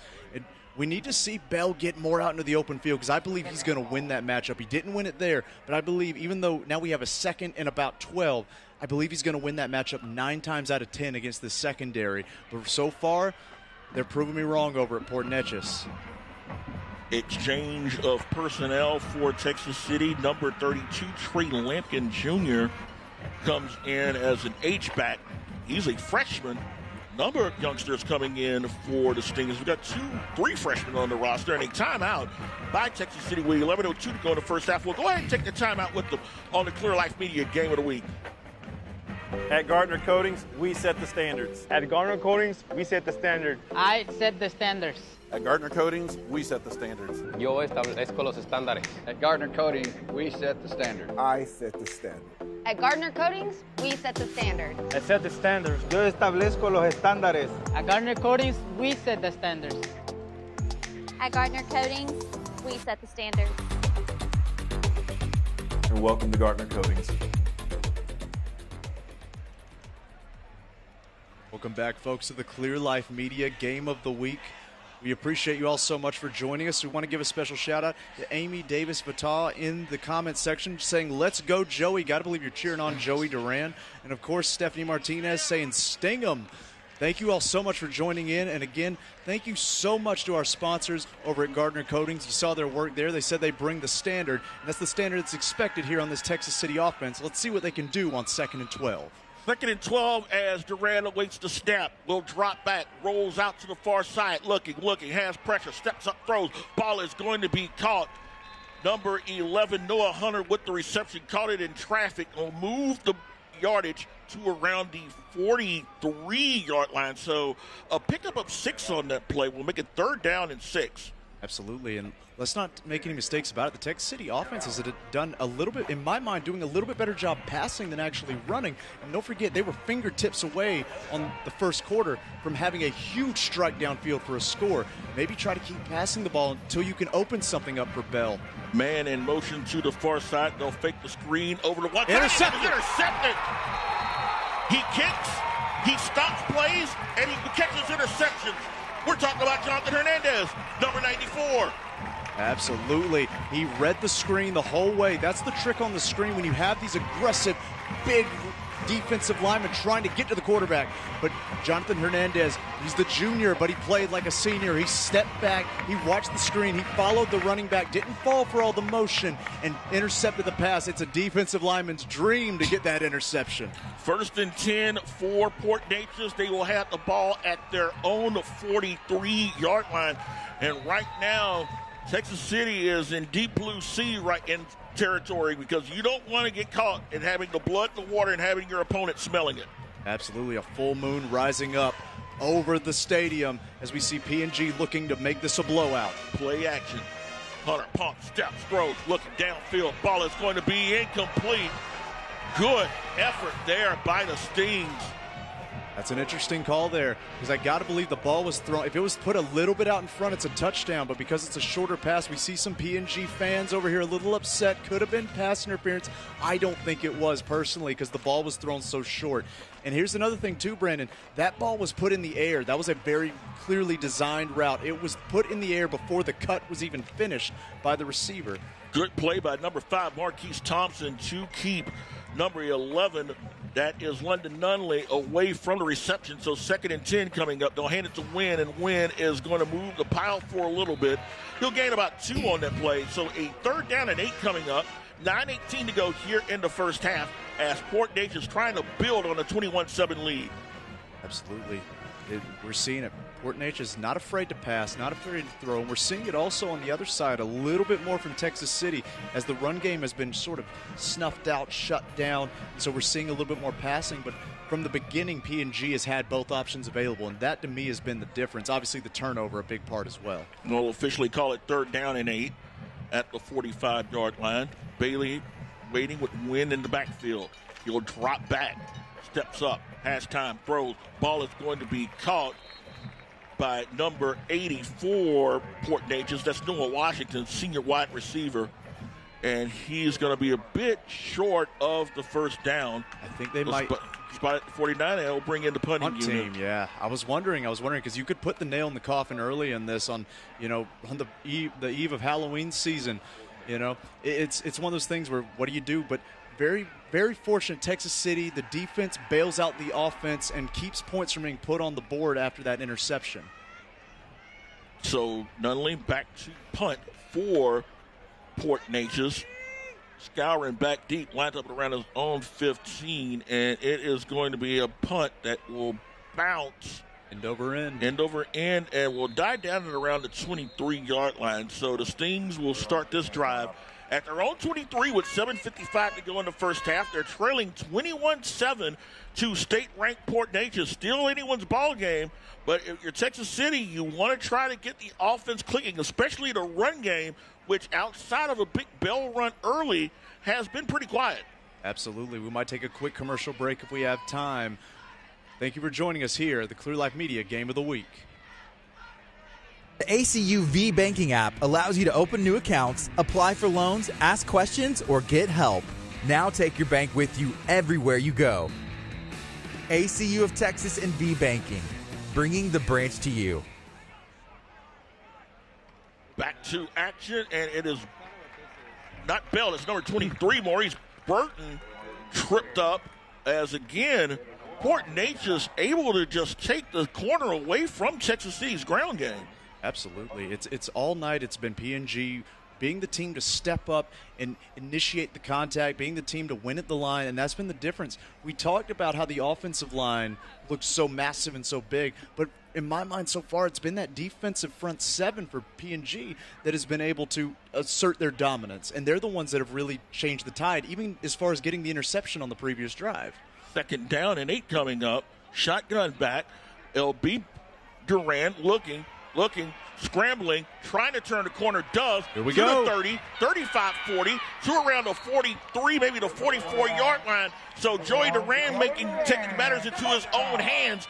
He will get a gain of 20, they'll say 19, as he went out of bounds at the 43-yard line, but nonetheless, it's a huge first down for Texas City. You said taking it in his own hands. As far as I'm concerned, he took it into his own feet. He scooted. He had it up. No one open downfield. The run game hasn't had a lot of success. Nobody was open, but Duran will do what Duran can and managed to get a 19-yard gain, one of the biggest runs tonight for Texas City. 1st and 10 at the 43-yard line. Up the Stings. Duran will get the ball. Actually calls his own number on the bootleg. Swings the ball out. Ball is going to be caught by Bruton at midfield. Bruton into the 45. Bruton to the 40 to around the 37-yard line. So a little bit of deception leads the ball into the hands of Clyde Bruton, and Bruton will get the first down. We'll put the Stingarees in the Port Neches territory at the 37-yard line. Gain of 20 on that play. Brandon, I love that play call. I'm going to say it's brought to you by sweetFrogs and visit Hitchcock, Texas. My goodness, because it was the scramble on the previous play that set that up. You run the play action. You look like the quarterback. You look like Duran's going to scramble again, and at the last second, pitches it out. Little shot right there for a big pass play. Handoff is going to be to Burton, and Burton spins and breaks a couple of tackles. Burton carrying defenders past the 30 to around the 25, maybe around the 24-yard line. A big run by number 23. Burton is going to plow his way for a gain of 18. And that's the rhythm we've been waiting for Texas City's offense to find all night. It was surprisingly enough the run of Joey Duran that set up the rhythm to set up the pass, to set up another run. We've been talking about it all night. They have their rhythm, and now here's where the trouble starts because Bell has entered the field again. Let's see what they run here on a new fresh set of downs. What will they do with the big man back in the football game? 6:09 to go first half, and we've got a timeout, and it's going to be on Port Neches. 6:03 now, and we'll go ahead and take that break with them on the Clear Life Media Game of the Week.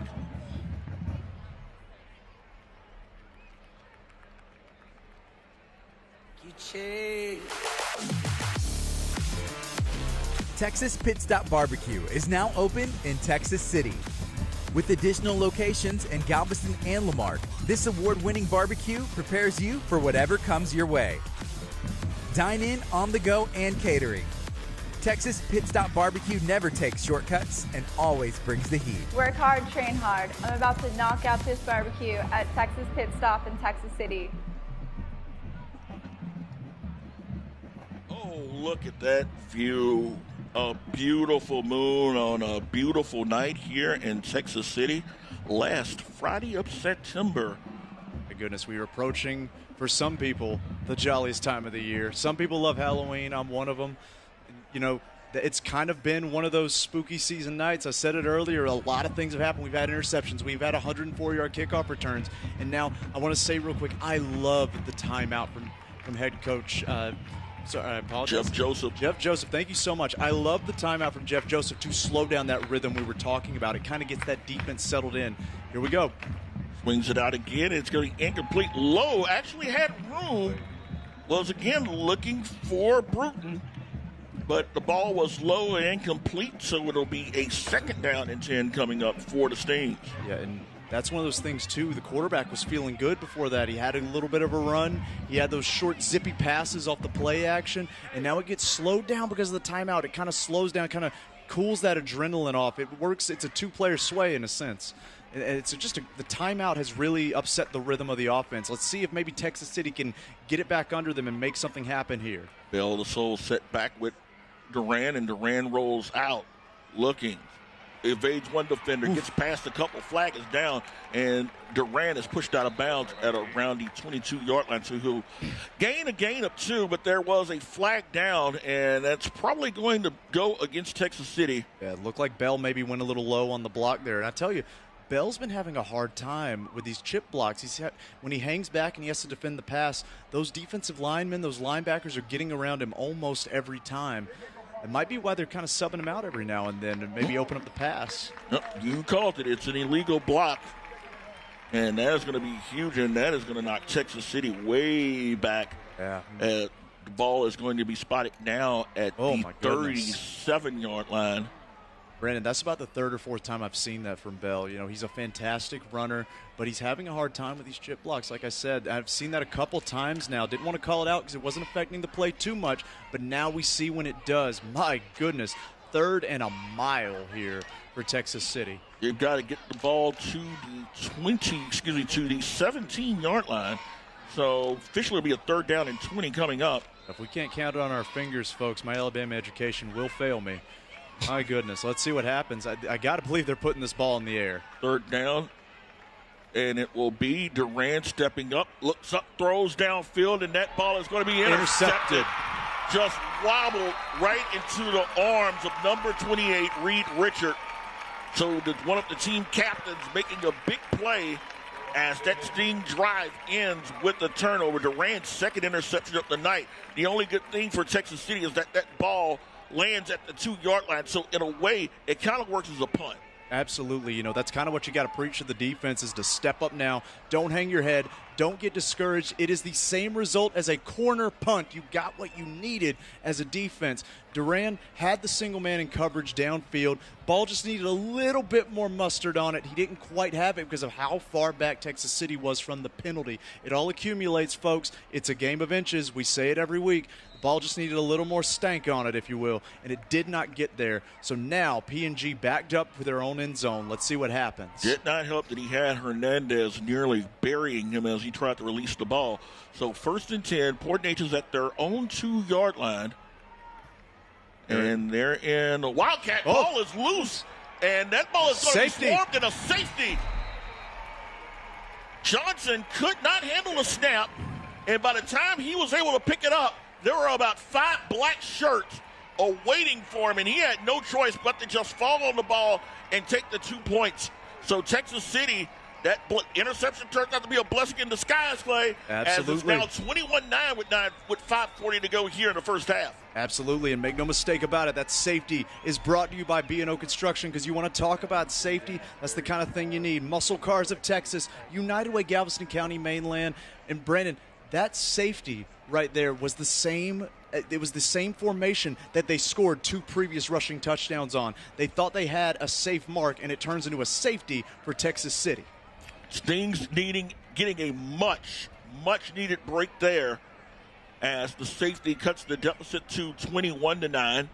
Absolutely, and if they can manage to score on this drive, they will be within 5 of winning this ball game. They'll be 5 of tying it, excuse me, but they need the points here, especially with 5:40 left in the quarter, left in the half even. You've got to capitalize on this if you're Texas City. You know, J.D. Cooper saying, let's go, as we're appreciating the fans commenting on the game. Again, share it with your friends and family. And again, send us a shout-out where you're watching the game. We'll shout you out live. Absolutely. You know, we love our fans. We love our sponsor. We love anybody that can tune in and share. And just we love being a community here at Clear Life. It's one of the things that makes this place so nice to work with, you know. And we just appreciate all of you. If you want to be a sponsor, if you want to help us out, you want to make donations, you know, we're all for it. Just please be sure to contact us. Let us know, you know, how you want to help out, if you want to help out, or just let us know you appreciate us. Whatever you can do, every little bit helps, whether it's morally, economically, whatever you can do. Thank you. That 2 kick is Osegura, as he is at the 20-yard line. Burton and Bruton lines up at the Texas City 35. That's how we need to say it for now, just Burton and Bruton. We'll cover the whole field with that one. My goodness. So we'll set for the kickoff rather than a punt, as the Stings will try to bounce back. 2 turnovers here in the second quarter by the Texas City offense has kept them from moving the scoreboard. And Osegura is going to take a one hopper that's going to be fielded by one of the upbacks, and he is not going to get far. Number 10, that was Jayden Johnson, and he got tripped up. A nice open field tackle. Absolutely. You know, it went to the upback. He's not a usual return man, and we kind of saw there he didn't quite have the speed of a return man either. But also at the same time, Brandon, we saw a 104-yard return earlier. I got to believe they did not want to punt that ball up to either Burton or Bruton based on the way this kicking game has been going. Definitely, and give credit to number 24, Maxwell Scrooge, there on the stop. So Texas City with a 1st and 10 at their own 41-yard line. 5:30 to go here in the first half. Stings down 21-9. An opportunity to try to cut into the deficit. They'll come with their basic shotgun set with Bell in the backfield. It's Duran back, stepping up, has pressure, looks for room, chunks the ball downfield. Ball is going to be intercepted again. No! Oh! Number 20, Cameron Drody, the senior, could not stick the landing. You know what, I got to believe they are putting the safeties deep. They know that Texas City is not going to beat them with the middle pass. At least they haven't so far. They've been taking these big, deep shots downfield. And so far, PNG has managed to intercept 1 and nearly intercept 2. I'm very curious how Texas City needs to kind of find that little bit of a groove that they found there on the previous drive before the penalty and the interception. The fact that their running game has been a non-factor, you know, I tell you, Evans and the offense just doesn't feel comfortable throwing the ball at the frequency they've been here in the first half. It's Bell. Here we go. Bell loose. Bell 40. Bell 35. 30. 25. 20. 15. 10. 5. Touchdown, Texas City. No flags on the field. The running game has found success, folks, and we are a 1-score game right now. 15-21. The big bell cow found the hole, hit the hole, and he was running. He could have kept going if he wanted to.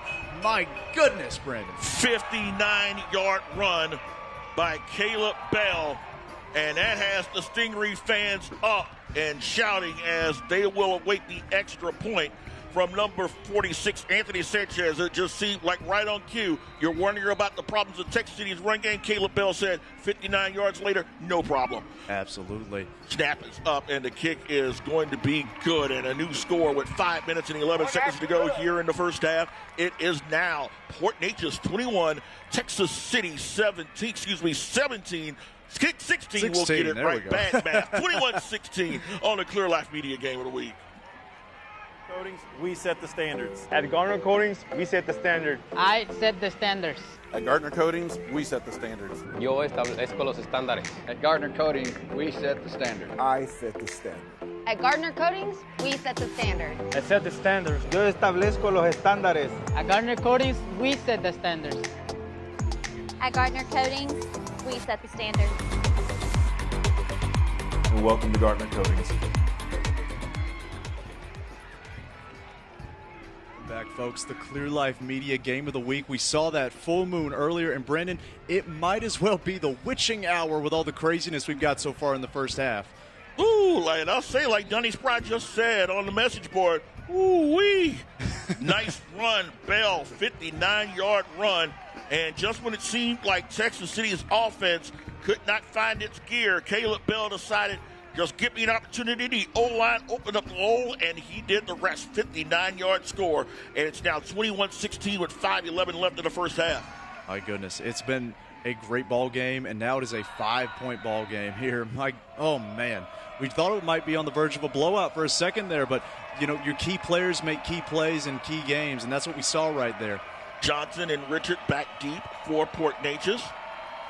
And it's going to be kicked, and it's going to be in the direction of Richard. Richard is going to bobble, and he's going to try to find his way, and he is not.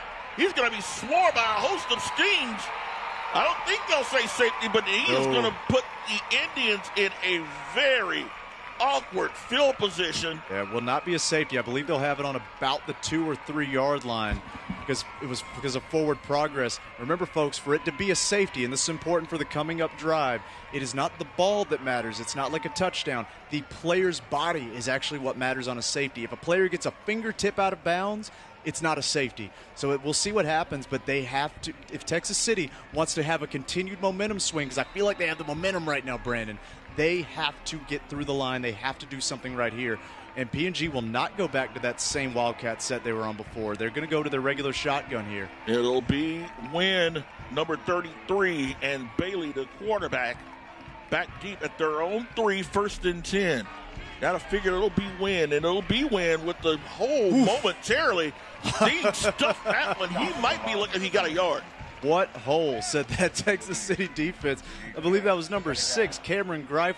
You know, we highlighted him before the game as one of the key players, and he saw it right there. You said he has a hole, and before we could finish the sentence, bang, a host of stingarees brings him down.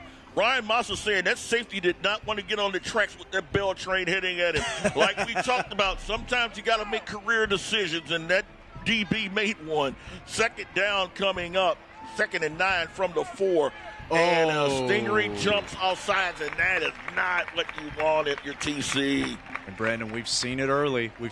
Texas City with definitely the more penalty-riddled team of the two. I don't believe, does PNG have a penalty tonight? I think they might have one, but Texas City's got 6. Oh, my goodness. And it's in key moments, too, when they're in scoring range or when they have the team backed up for a safety. You know, it's these little penalties that just eat away at your opportunities. And, you know, eventually, the expression I like to use, eventually you run out of feet to shoot yourself in. Exactly. So you go from 2nd and 9 to 2nd and 4 for Port Neches. Yeah, but the quarterback's not in the end zone anymore. To me, that's the big thing. Indeed it is, and it's snapped and handoff to Wynn, and Wynn's going to carry the pile with him.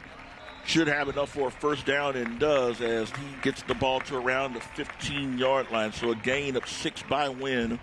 And Brandon, this is our first time seeing PNG this season. Isaiah Nguyen has impressed me with his ability to keep those feet churning. It's that classic, you're not down when somebody touches you. He brings his knees up, he moves those piles. There's been times where he's been tackled for maybe what should be a 3 or 4 yard gain, and he turns it into an 8, 9, 10-yard gain just with the hustle.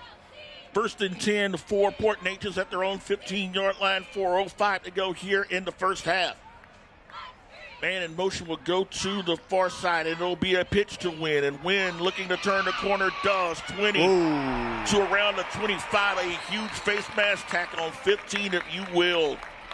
And it didn't matter if you were hard of seeing and you didn't see the face mask. You would have heard it because this whole side erupted. Everybody and their brother saw that face mask. Unfortunately, we just talked about the penalties for Texas City. You're just going to keep giving these teams little bits of yardage, which in this case it's going to be a 15-yard penalty. But my goodness, you got to settle in if you're Texas City. If I'm head coach Sean Evans, I'm going to settle this team down at the half. First, you got to get out of this drive without giving up points. You see there. So a penalty against Port Neches. Offsetting penalty. So instead of Port Neches having a 1st and 10 at their own 40, They're just going to go back and rerun 1st and 10. And I did not catch what that penalty was, actually. I believe they said it was a hold. Okay, well, there you go. That's what happens when you run those sweep plays. The guy with the ball gets outside of your lineman. Yes, they have to grab jerseys. They have to grab jerseys to maintain those defenders. That makes sense. 1st and 10 for PNG at their own 15-yard line. 3:40 to go here in the first half, and it'll be play action. Bailey steps up, throws. Ball is going to be caught. Reception made by number 11, London Nunley. And Nunley will move the chains for PNG as they will spot the ball at the 25-yard line. So a gain of 10, just like that, and a new set of downs for PNG. Absolutely, and that first down is actually going to be brought to you by Chart Your Bar and Ryan Massa. Thank you again to our sponsors here at Clear Life Media. 1st and 10 at the 25-yard line, 3:32 to go in the first half. Both teams with 2 timeouts remaining. City stacked the box again. And it'll be a handoff to Wynn, and Wynn is going to be stuffed behind the line. Looks like he might have lost a yard on that one. Brandon, one thing to note, too, about when you stack the box like that, it's one of those things where, yes, it can be very, very good for stopping the run. But if a running back can find a lane and get behind those defenders, there will be no one between him and the end zone. So that's something to watch for. Yes, stacking the box theoretically works against the run, but all a running back needs is a crease, and it's straight shot to the end zone. Something to think about going forward. 2nd down coming up, 2nd and 10. As Bailey will hand the ball off to Wynn. Wynn cuts it back. Actually, it's going to be number 15. That's going to be Chatanier with the carry. And Chatanier had seen him first time in the second quarter we've seen him. He gets the ball to around the 30-yard line, so he'll pick up about 5 on that one. Yeah, Chatanier was actually was integral in their early success getting those touchdowns. He's kind of their big boy from the way he was running the ball, kind of running. He wears that number 15. Again, I mentioned it earlier, reminds me a little bit of Tebow, the way he gets in there and runs that ball. So let's see what happens here. We've got 3rd and about 4 here for PNG, and both sides are coming to life, folks. And Joseph's going to call a timeout. 2:15 to go. He saw something he did not like because he came sprinting for around the 45 to get the officials' attention. We'll take the timeout with them. 2:14 to go, first half. It is Port Neches Groves 21, Texas City 16 on the Clear Life Media Game of the Week.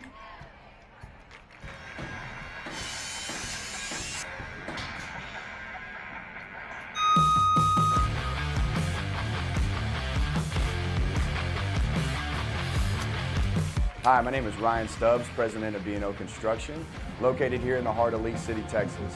We offer commercial and residential general contracting needs for all the surrounding areas of Galveston County. Here at B&O Construction, we offer a multitude of services for all of our clients and customers to make sure that we're able to reach and achieve all of our clients and customers' goals. B&O Construction offers quality construction, great value, and honest service. You can learn more about B&O Construction on our website at bnoconstructionllc.com or call us at 832-738-2233. 14 to go here in the first half. It is a 3rd down. They'll call it officially 5 to go at the 30-yard line. Big play coming up here for Port Neches if they want to continue this drive and keep Texas City's offense off the field.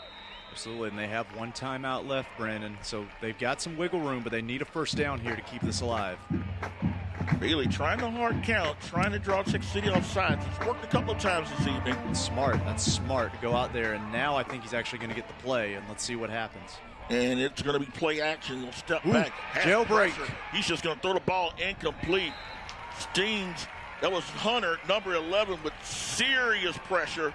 Absolutely. As ball was intended for number 80, Noah Washington, and the Stings will get the ball back with 2 minutes, 7 seconds left to go here in the first half. That stop driven is sponsored by Texas Pit Stop BBQ. Absolutely. See it there on your screen. Delicious Pit Stop BBQ. Make no mistake about it, folks. If you're in the Texas City area, stop by. Let them know Clear Life Media sent you. It's It's the best in town. There's no doubt about it. I mean, that's no doubt. Oh, high snap on the punt. Snap, and the ball is a wobbler. Oh, my goodness. That's going to give Texas City excellent field position. We called it the witching hour. That's what we're seeing. That ball is going to be spotted and picked up by a Sting. Oh, my goodness. And he fell on the knee. It was a live ball. He could have taken it. That was number 7, Evan Simmons. And if he had not fumbled, if he had not put the knee on the ground, he might have scored. My goodness. Folks, it's a wild one.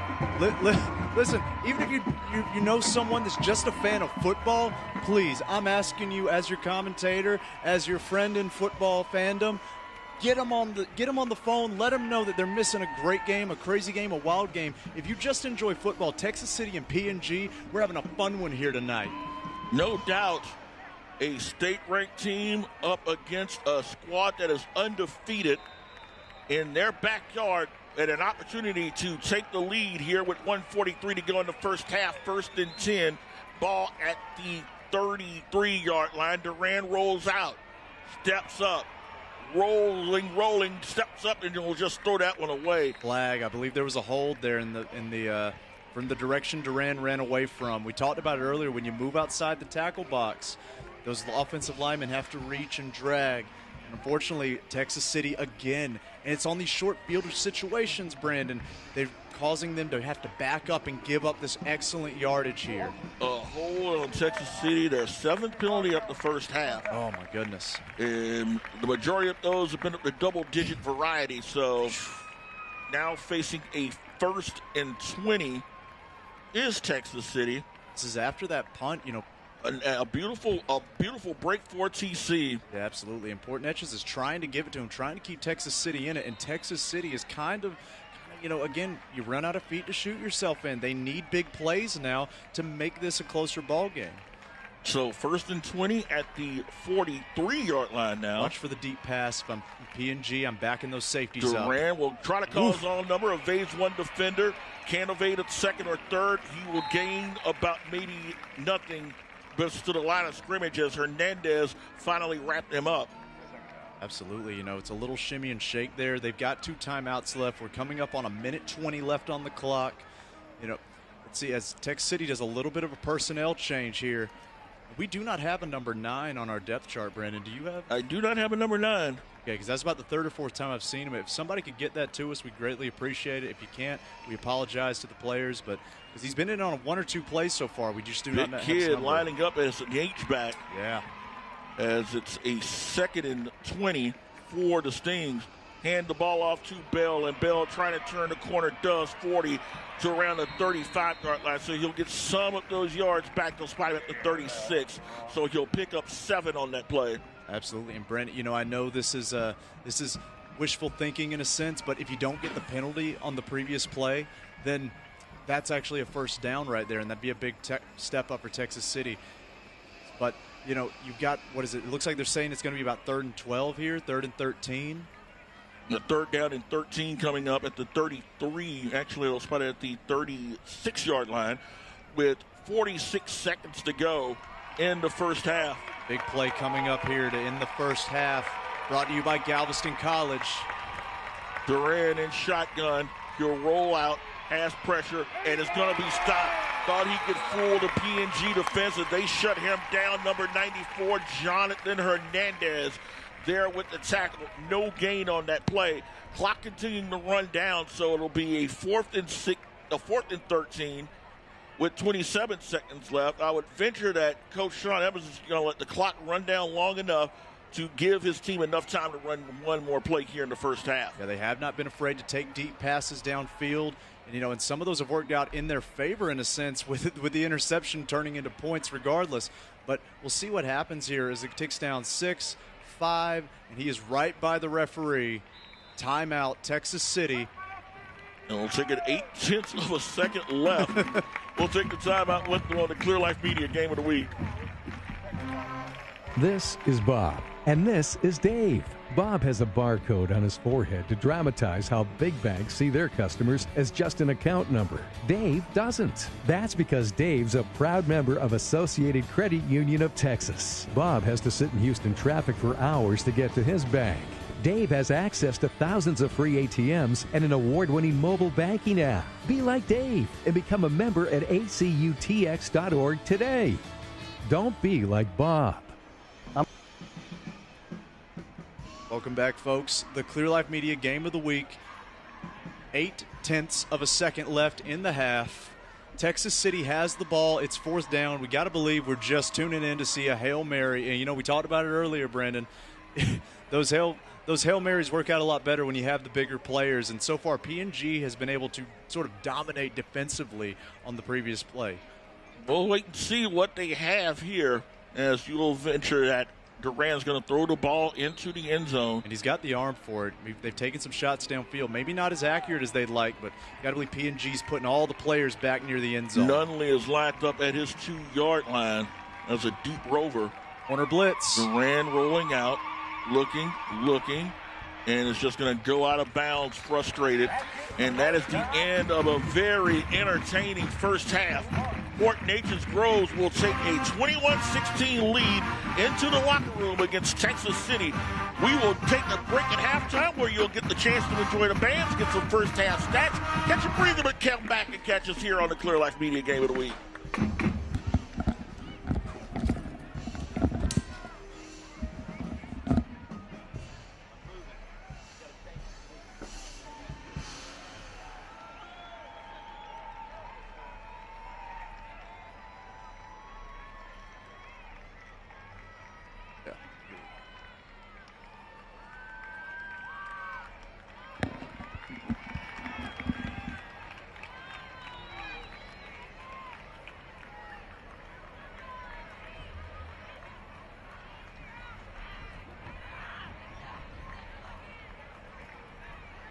I'm Corey Moss. I'm the Vice President and General Manager of the Valero Texas City Refinery. It's great to have some time to talk a little bit about Valero and the United Way. You know, we have 6 key values in Valero, one of those being caring. And it's not just caring within the team members of the Valero site and the company, but more importantly, it's about caring in the community. Valero believes in giving back to the community, and it's through the funds and the pledges of our employees and the matching gifts that our company does. We're able to support the agencies of the United Way. Learn more ways to donate to the United Way, Galveston County, Mainland, and your impact on the community by visiting uwgcm.com.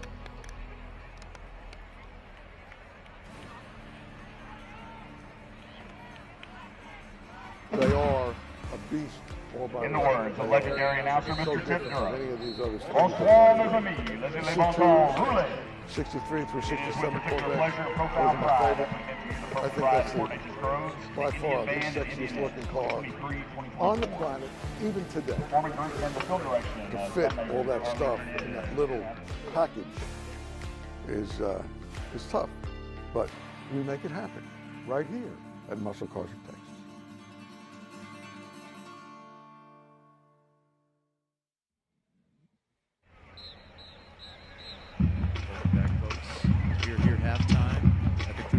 Game of the Week. We just want to take a second to thank some of our sponsors. We thank Massa, City of Marque, BNO Construction, 2023-2024 layout, and let you enjoy PNG. Go ahead, Clara, Brooklyn College. Go ahead, Clara, Madison College. Clara Boone, Brooklyn Buckaloo, Evelyn Durham, Mary Jordan, Addison Matheson, Graceland Snyder, Evie Sticker, Paulina Torres, Bella Weeks, Riley West.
will now take the field.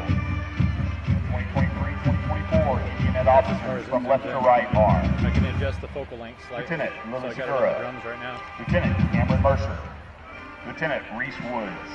No, that's as far as I Captain can Brady go. Ross. Lieutenant Karis Budwine. Lieutenant David Seaman. Lieutenant Kinley Adjust the Henneberry. focus to the first person.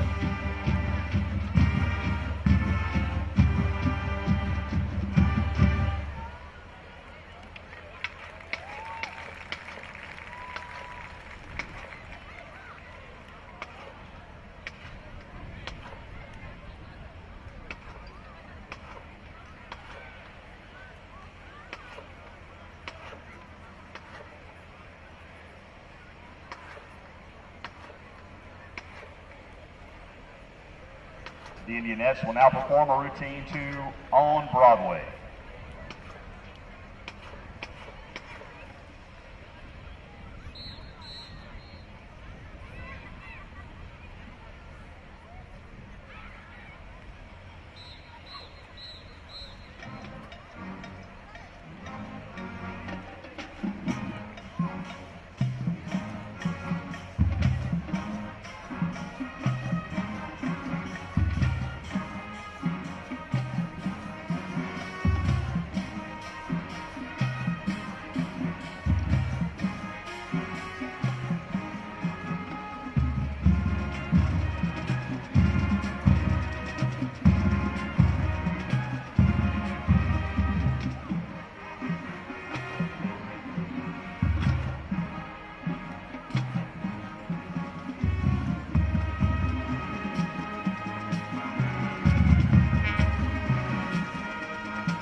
It's a tradition for the Indianettes to announce the most outstanding individuals of the week.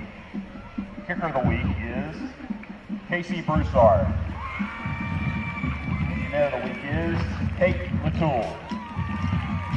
Indianette directors are Courtney Shake Snyder, Alicia Barnett, and Laura Kendrick.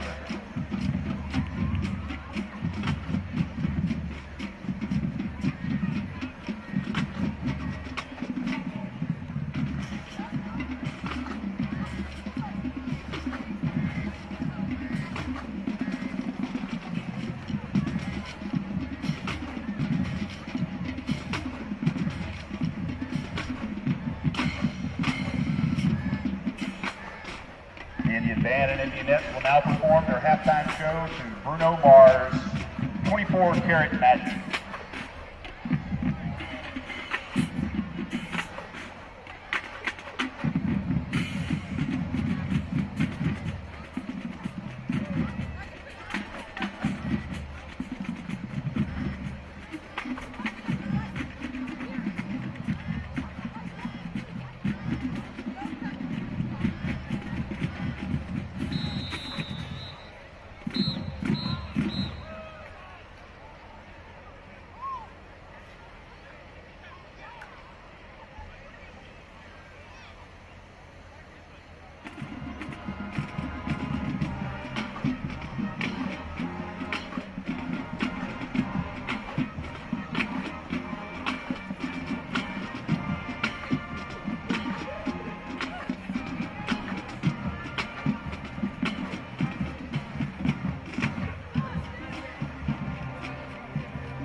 band now moves into the traditional marching eye.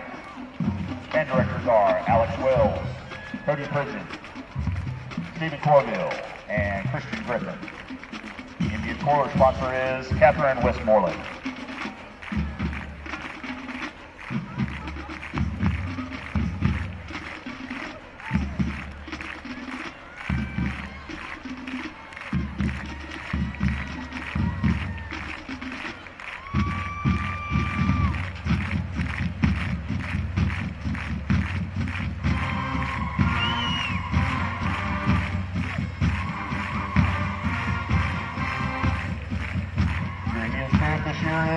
Evan Klutz.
This is Jason Cogman with Boyd Seafood, and Texas is made here.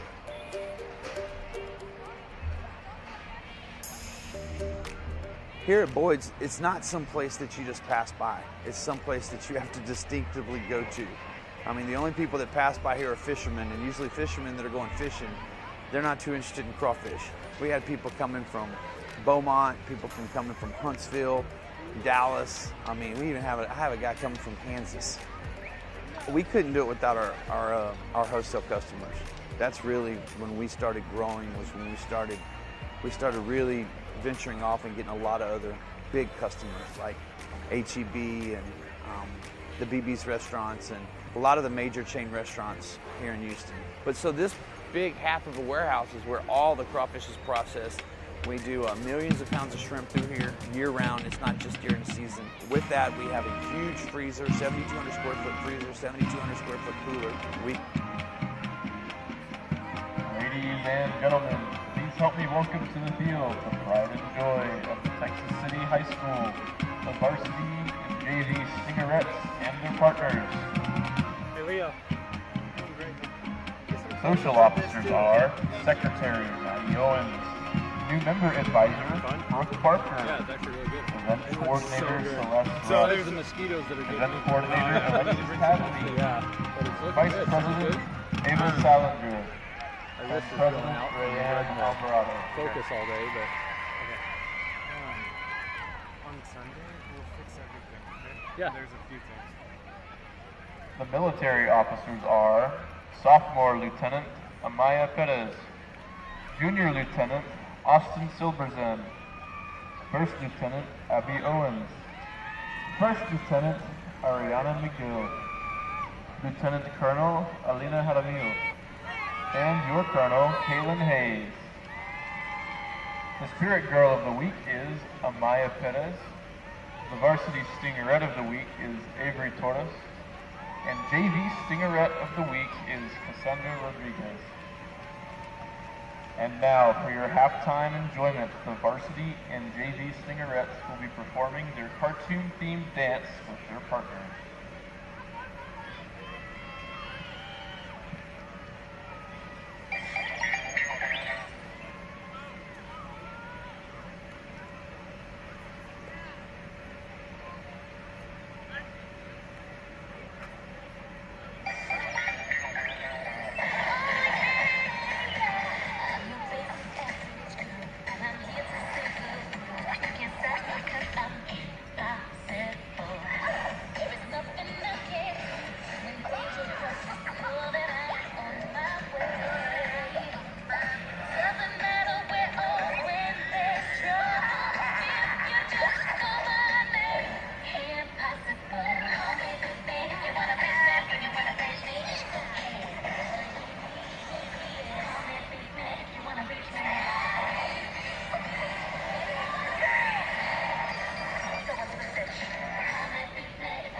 And now, to continue our halftime entertainment, tonight we proudly present the award-winning Texas City High School Sting Band.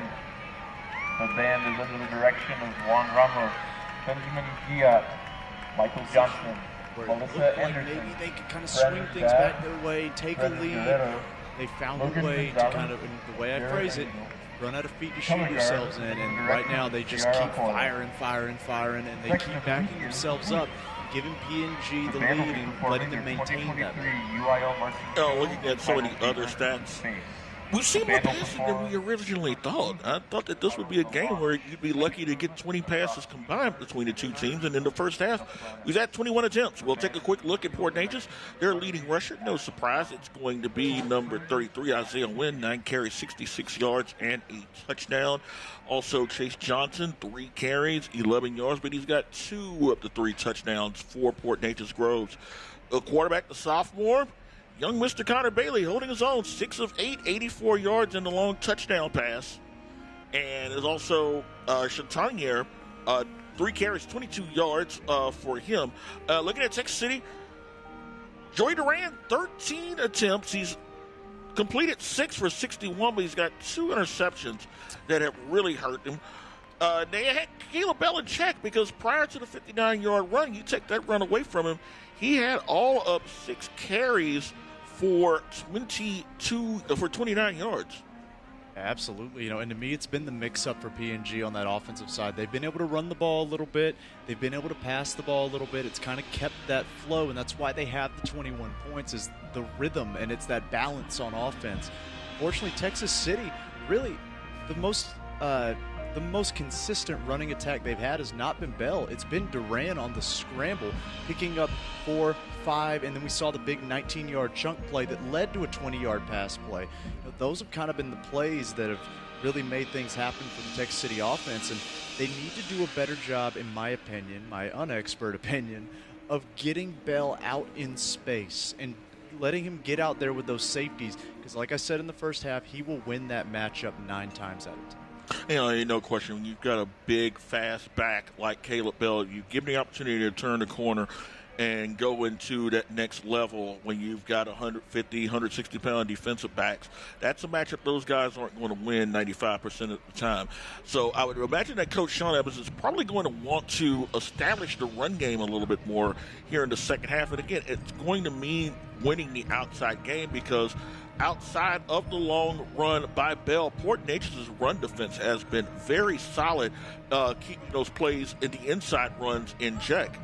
Absolutely, Brandon. Actually, we want to take just a second here. Let's listen to the band. Let's hear exactly what we're seeing here at halftime.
State Band would like to take this opportunity to thank the administration of Texas City ISD, our partners, and our superintendent schools, Dr. Longshoremen.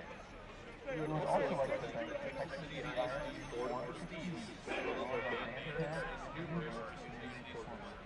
We We appreciate the opportunity for perform which everyone is much. Tonight's game is a safe ride home. Sponsors of the program are Grand Pride BBQ and Samantha and Todd with Cancer.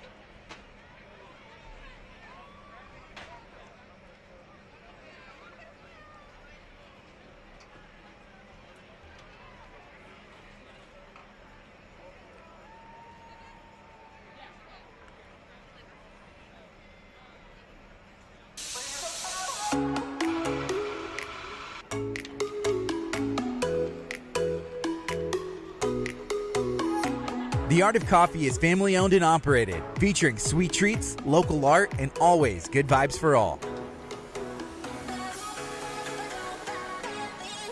With convenient locations around Galveston County, there's something for everyone.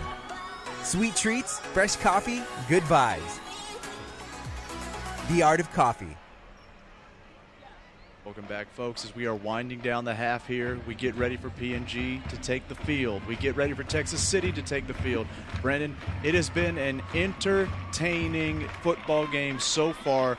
Make no mistake about it. Oh, no, without a doubt, it has been a very entertaining game. Right for the opening kickoff, you had Reed Richard returning at 52 yards on a short kick that set up Port Neches' first touchdown. And then on the ensuing kickoff, you had a disaster for a moment before Maurice Burton took the ball and went 104 yards for a touchdown and tied it up. Since then, Port Neches has put a pair of touchdowns on the board. A long touchdown pass from Bailey to Landon English, 44-yarder, and a second touchdown run from Chase Johnson. It was 21-7 before Texas City got the safety on Johnson, and then Caleb Bell, who had been held in check, ripped off the big 59-yard run, and that is where we stand here at the start of the third quarter here at TCISD Stadium. Want to let our friends and Friendswood know we're coming to you next Friday night. That is where the Clear Life Media Game of the Week will be, as the Mustangs welcome us for the first time ever as they host Fulshire in a very interesting District 9A Division I showdown. Actually, we have our full schedule up right now. Brandon, you want to take it away? Of course. Following that, October 13th, we're going to have a Clear Life Media pregame show live in Hitchcock's. The state-ranked Bulldogs welcome Columbus. That's on October 13th. And we will be back here again in Texas City on October 20th as the Stingarees take on the Broncos of Dayton.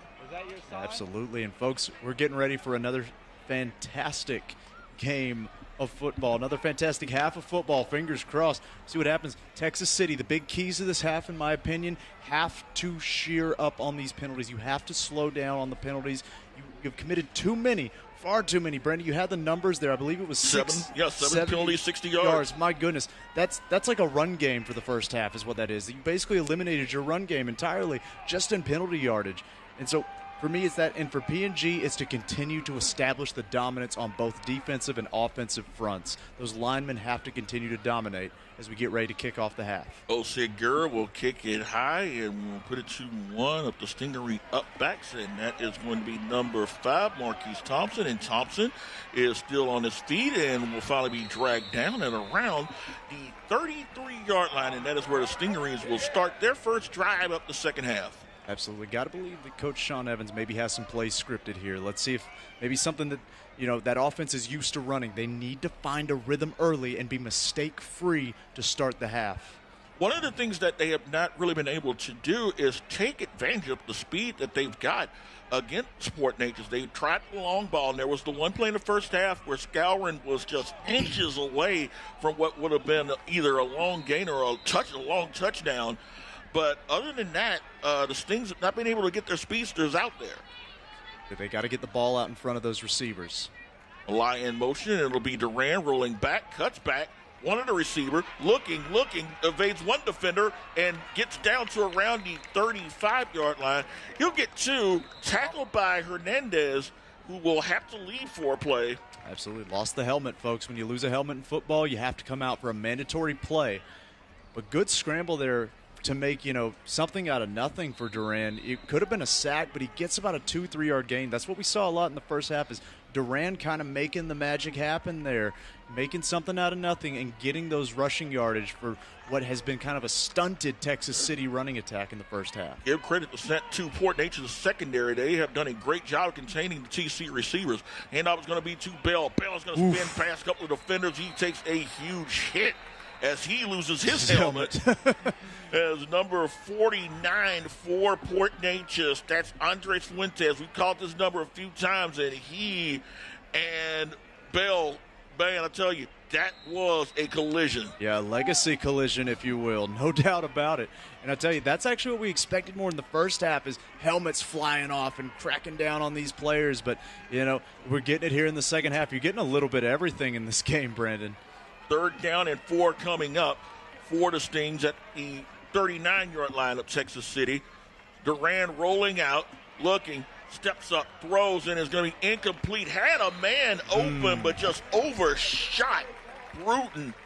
You know, and that's not the worst thing in the world to happen, because 2 of those he's thrown on the run have been intercepted tonight. One was a screen, one was a deep pass. So put the ball up where maybe your guy can make the jump, but no way that defender can. As we see now the Texas City punt team come out on the field, Texas City's offensive woes kind of continuing here. Indians fans, they are definitely here in mass tonight as they give their defense an ovation. Durand back to punt. Back deep for PNG is Nunley as he is lined up at around his own 25-yard line. Durand will get the punt off, and he hits a good one that's going to bounce. Nunley takes it around his 9-yard line, gets to around the 12, and a great punt. They got an excellent bounce, and Port Neches is going to start their second half deep in their own territory. And you look at it, they have been deep in their own territory probably like about 3 of the last 4 drives. Absolutely. The punting game, actually. And, you know, so far he's got the 2 interceptions, but it's been Durand's punting game and his wheels on the ground, the way you don't expect a quarterback to take over a game. My goodness. And you also have to remember that one of those interceptions led directly to a safety. It's true. That's true. Again, you know, affecting the game in a way you don't expect. My goodness. 1st and 10 for Port Neches. First time they'll have the ball here with 10:27 to go here in the 3rd quarter. Ball spotted at the 16-yard line. Bailey awaiting the snap, has the man in motion. They will go into a pistol. It will be a toss to Wynn. Wynn turns the corner. Wynn is going to be hammered at around the 21-yard line. Good stop. And not sure who made the tackle, but he took a huge hit, probably got kneed, and he is down, and we're probably going to have to take a break. We'll be back with the Clear Life Media Game of the Week. Don't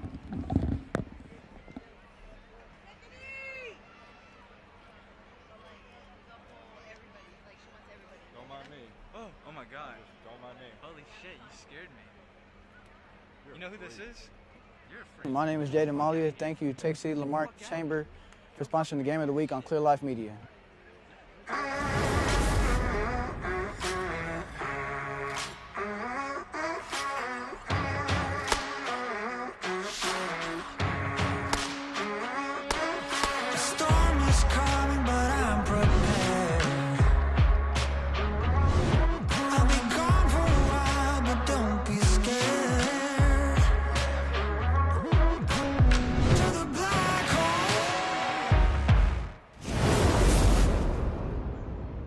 Taylor Bell here. Thank you to Texas City EDC for sponsoring the Game of the Week on Clear Life Media.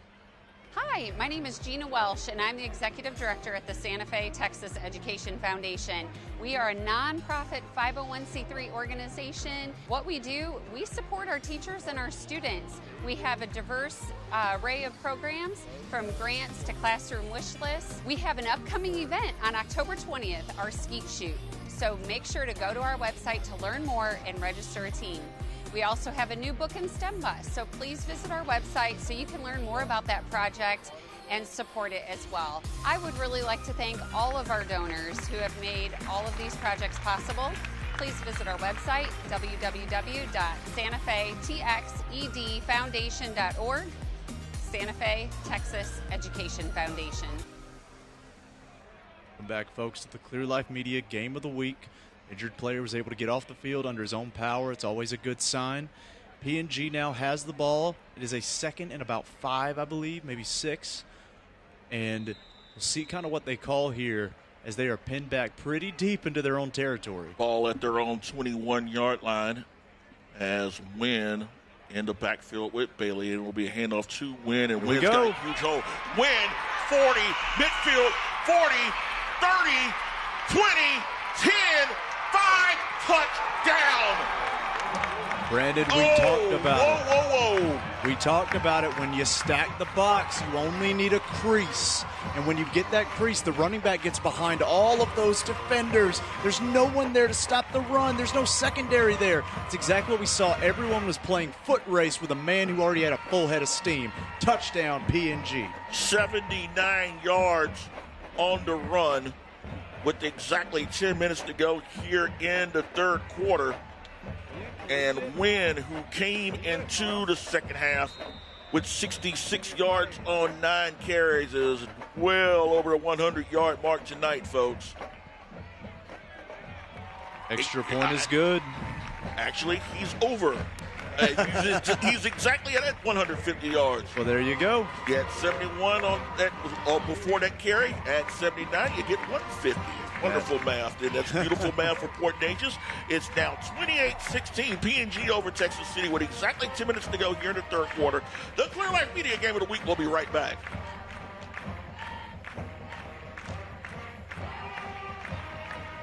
Taylor Bell here. Thank you to Texas City EDC for sponsoring the Game of the Week on Clear Life Media. Bayou Fest is returning yet again this October 21st, 2023, and this year it is our 70th birthday. It's a fantastic free family fun event, free concerts. It's going to be a Grammy Award-winning Mr. Wayne Toops, followed by the two-time Entertainer of the Year, Mr. Neil McCoy. And we're shooting off fireworks that night. Come on out October 21st. Bring out the entire family, help us celebrate, and get ready for Bayou Fest.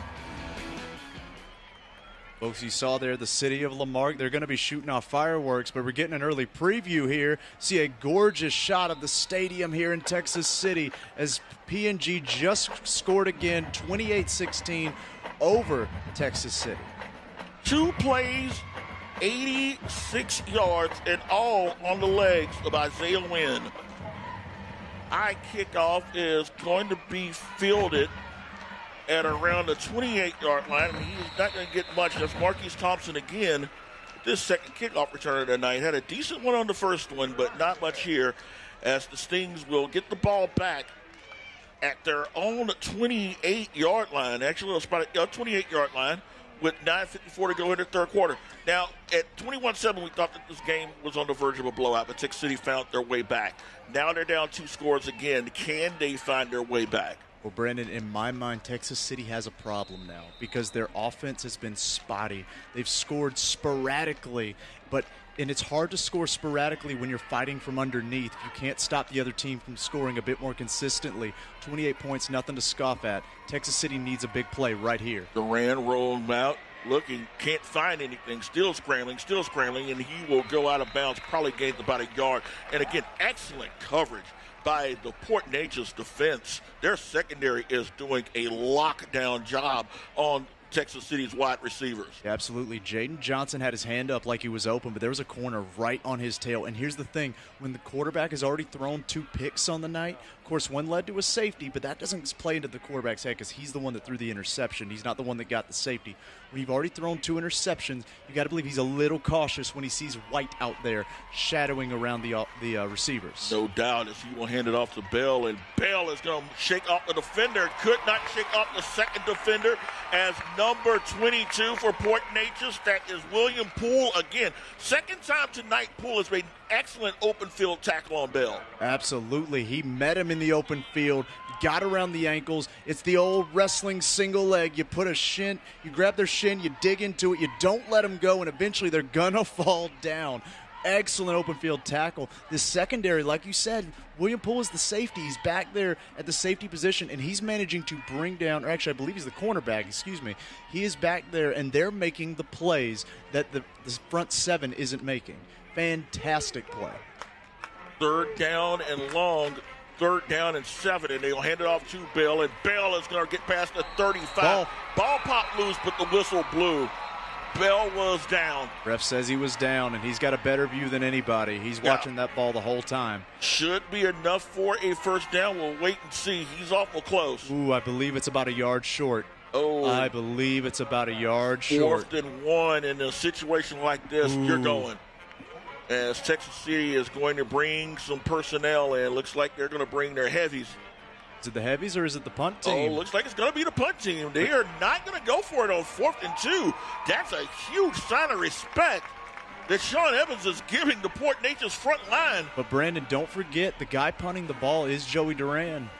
We might see a trick play, and I don't know. It didn't look like there was enough thought put into it to be a trick play, but let's see what happens here.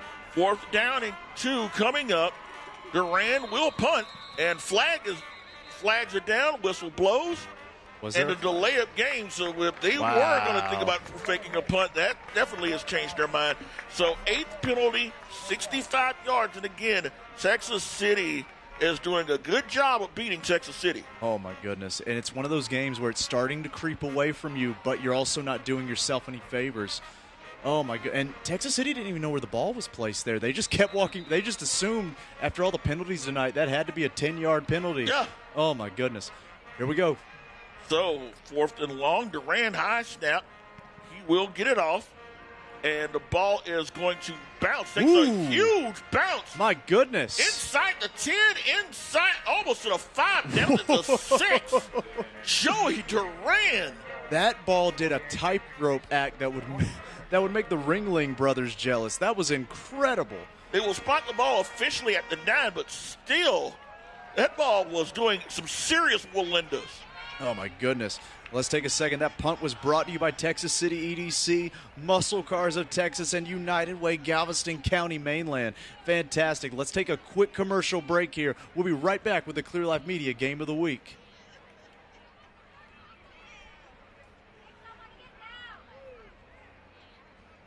My name is Tamia Payton. Thank you to Gartner Coatings for sponsoring the Game of the Week.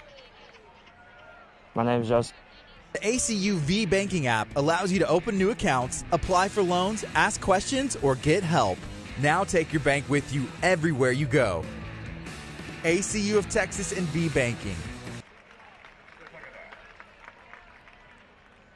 They run the Wildcat set as he will get his 4th carry of the night, moves the ball to around the 14-yard line, so he will pick up 5 on that carry, and will make it a 2nd and 5 for Port Neches at their own 14-yard line with 7 minutes to go here in the 3rd quarter. Yeah, an interesting night for Johnson. He's got 2 plays in the red zone, one leading to a score. The other, I believe, was a big first down pickup, and the third was fumbled for a safety. So interesting night for Johnson in that Wildcat set. And it is Bailey back who will toss it this time to Schneider. Chatanya, with the carry as the big back gets to around the 18-yard line. They're going to hurry up here on 3rd and 1. Got to believe they're just going to hand it off and run it right up the gut. They've got the big muscle up front. No doubt. Texas City stacks. And it will be a sneak, and it's going to be a first down. Bailey's a pretty decent-sized kid, and behind that offensive line, that was a given. You know, and Brandon, we only mentioned it early on in the game. I completely forgot Bailey's the backup sophomore. He's played a great game tonight. He has. Yeah, remember, their star quarterback, Shea Adams, out with an ankle injury. Connor Bailey stepping up and leading the team where he needs to. They're back to that Wildcat set. Back with Johnson. You've got the fullbacks, 40, Jaden Matu, and 34, Fisher Inkoff. And it's going to be Johnson, and Johnson will get the ball to around the 31-yard line. Brandon, I would really like to see the linebackers for Texas City. Late flag. Late flag. Actually, the 26. Let's see what the call is here. So if it stands, it's a 5-yard gain, but we'll wait to see what the call is. Watching the man with the white hat. Let's see what he calls on the field. 5 minutes, 46 seconds to go here in the 3rd quarter. PNG leading by a count of 28-16. As we'll wait and see what the call is going to be. And the official will tell us. Whoa. Whoa. So a personal foul after the play, and that was on number 74, Jackson Christian. So that is going to take them back, way back. And they're getting a little bit of what Texas City has been getting on the other side there. But, you know, it's thankfully for PNG, it is happening when they're up by 12. So see what they call here about second and what is that? Second and about 16. Yeah. Second and 16, Bailey and shotgun win in the backfield with him. Snap, and it'll be 2 win. Actually, it's going to be Jatanya. Just Jatanya, as they're giving Wynn a bit of a breather. Yeah, absolutely. And Jatanya with the carry gets it to the 15-yard line, so he will get about a yard on that play. Brendan, if they go back to that Wildcat set with Johnson, I don't know how well he throws the ball, but Texas City doesn't have anyone back on the pass play. No, they don't. So it would be interesting to see if they have a pass out of that Wildcat option, can they throw it over those defenders' heads? Because it would, you know, it would be an easy pass and run there. 3rd down and 15 coming up. Bailey will hand it off to Jatanya, and Jatanya shakes off one tackle, shakes another to the 20, to around the 23, 24-yard line. Huge hit that finally slows him down, and that was a hit laid on by Cameron Greif. It's about a gain of around 7, but it is well short of a first down. So the Indians will punt with 4:39 to go here in the 3rd quarter. And Brandon Chatanier, his name is tough for me to pronounce, but I guarantee you Texas City knows who he is. Because whether they got the first down or not, that was a muscle-carved Texas-style run, shucking off defenders, but great stop again by Texas City as we get ready for the punt here on 4th. Punt is going to be up, and ball is going to bounce past midfield, and it'll die down at around the 42, maybe the 41-yard line. They'll spot it at the 42. 4 minutes, 11 seconds to go here in the 3rd quarter. Stings would have a chance to cut back into the lead as they were able to benefit from a 15-yard penalty by Port Neches that really self-destructed what appeared to be a pretty promising drive. Yeah, we'll be back right after these commercial breaks.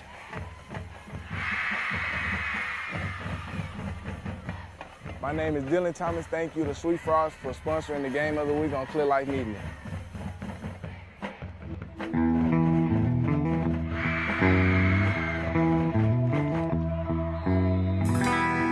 Charlie Estrada, a.k.a. the Meat Doctor, Benny Keith Foods, Mr. Arnold, Texas Pit Stop, Lamar, Texas. He's got one in Galveston on the seawall. 2020 is here. We're elevating our briskets. 1855, grand champion, upper 2/3. Come try it. Get the lean, get the moist. Just tell the guys what you want and they'll fix you up. Meat Doctor's out.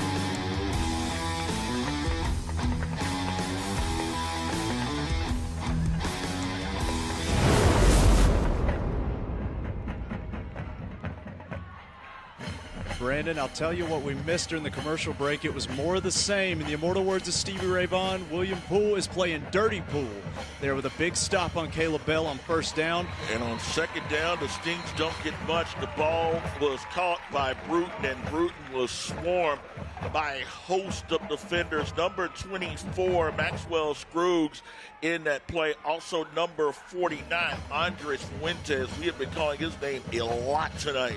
Absolutely.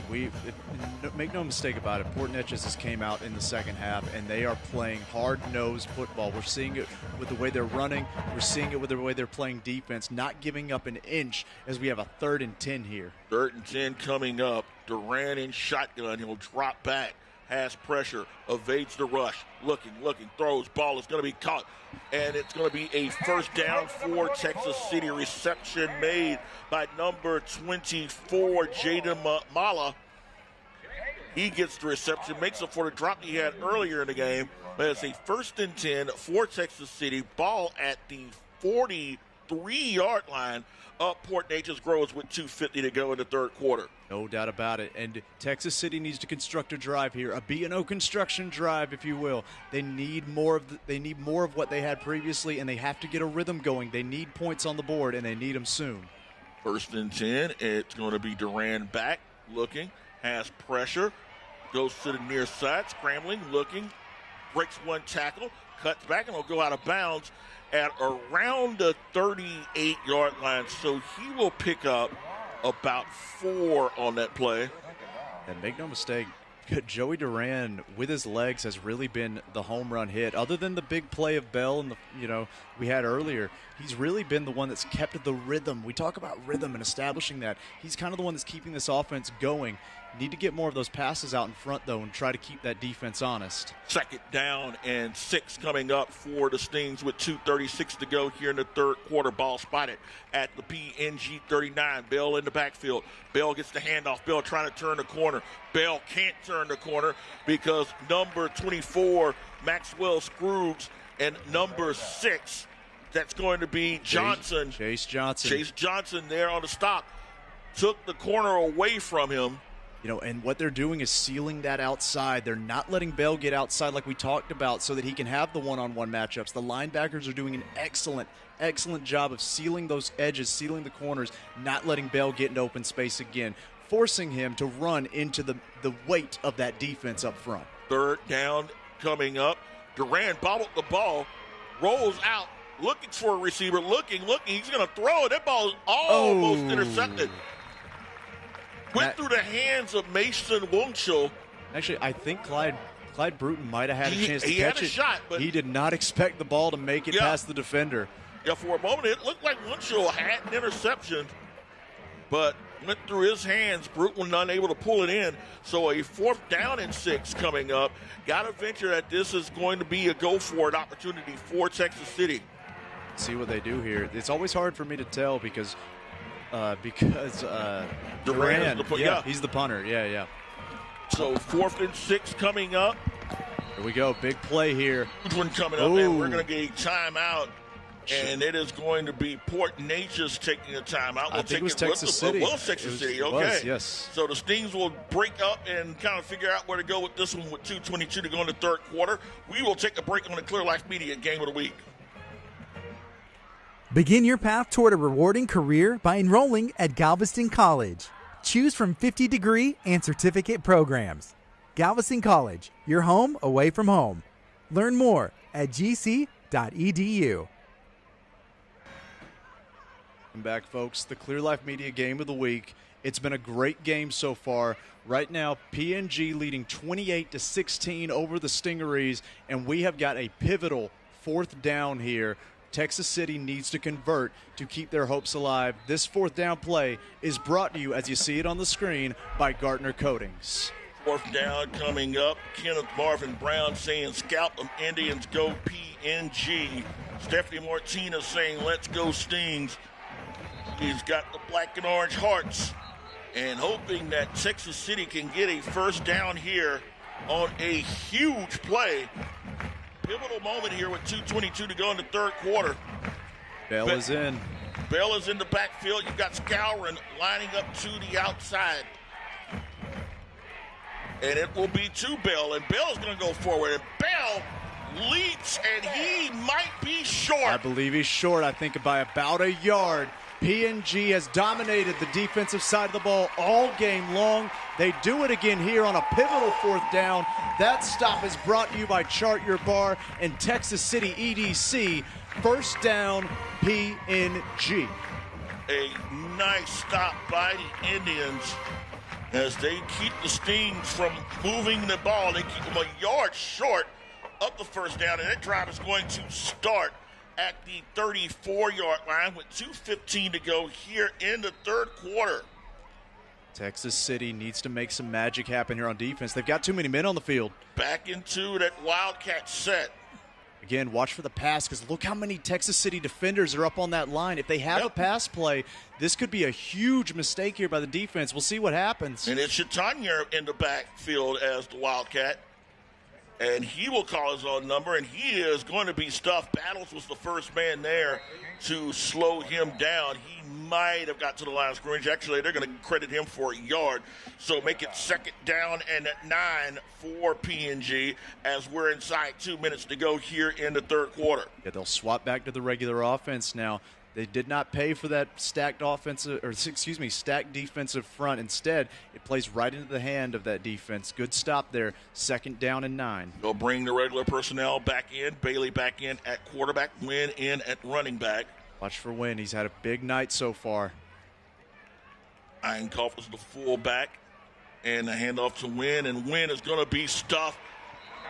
Number 8, Diego Battles.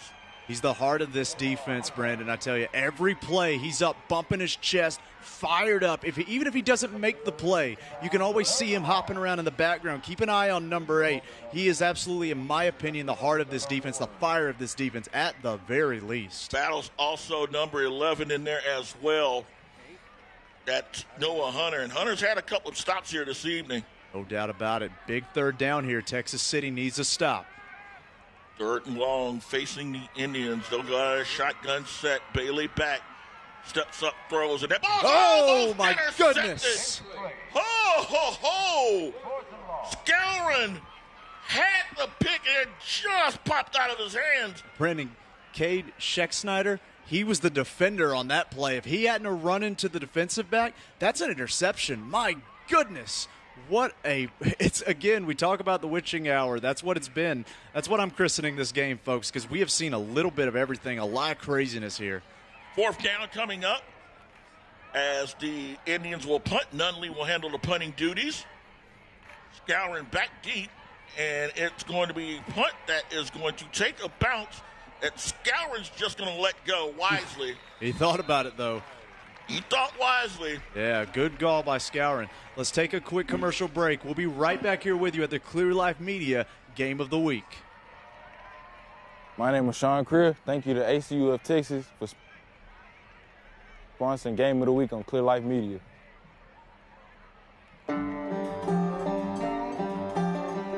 Get fall ready at Texas Pit Stop BBQ. Seasonal menu items are now back. Brisket chili to chicken soup. Texas Pit Stop BBQ offers complete holiday meal options with smoked turkeys, sides, and dessert. Pre-orders are now open for your holiday roundup meal. Visit or call either Texas Pit Stop BBQ location to place your order and find out more information. Taking care of your family this fall, Texas Pit Stop BBQ. A gain of 39 on the play. Sorry we missed it. Maurice Burton with the reception as Duran heaved one long, found Burton, and the Stings have a 1st and 10 at the Port Neches 37-yard line. Yeah, the biggest pass play of the night for Texas City. Oh, it's a flea flicker. Duran looking, steps up, avoids pressure, still going, and is going to be stopped at around the 37-yard line, so he'll pick up no gain on that play. A lot of action for nothing at the end of that one. My goodness. And again, folks, I'm sorry we missed it. It was a 39-yard pass play. I guess the only thing sweeter than that might be Texas Pit Stop BBQ, Brandon, as we have wound down the third quarter. Folks, it's 28-16, PNG up over the Stingarees. We're going to take one more commercial break. Please don't go anywhere. This has been a great game so far. We'll see you in the fourth quarter. My name is Kelshawn Johnson. Thank you for sponsoring the Game of the Week of Clear Life Media. We and I really like the United Way. They're what I call a tip of the sword organization. They are meeting community needs at the very tip of the sword where people who maybe can't help themselves need help. And then we always hear the stories about from the different organizations United Way gives to about how someone was helped or how their life changed through the United Way. Learn more ways to donate to the United Way Galveston County Mainland and your impact on the community by visiting uwgcm.org. Enroll now and start building your tomorrow at Galveston College. Galveston College is one of the most affordable colleges in Texas. Offers small classes on a beautiful campus, an engaging college experience, close to home, and near the beach. My experience at Galveston College feels like home, and GC is helping me to build a foundation I need to succeed. Choose from over 50 degrees and certificates. Get help paying for school with financial aid and scholarships, and universal access for those eligible. Enroll now. Build your tomorrow at Galveston College. Welcome back, folks, to the Clear Life Media Game of the Week. Short run there by Caleb Bell. Once again, the PNG offense stepping up and stopping them. Want to take this second to thank some of our sponsors: Galveston College, Legacy Collision, Santa Fe Education Foundation, Texas City EDC, Muscle Cars of Texas, United Way Galveston County Mainland, BNO Construction, Gartner Coatings, ACU of Texas, sweetFrogs, Visit Hitchcock, Texas, Texas Pit Stop BBQ, City of Lamarque, Chart Your Bar, and Ryan Massa.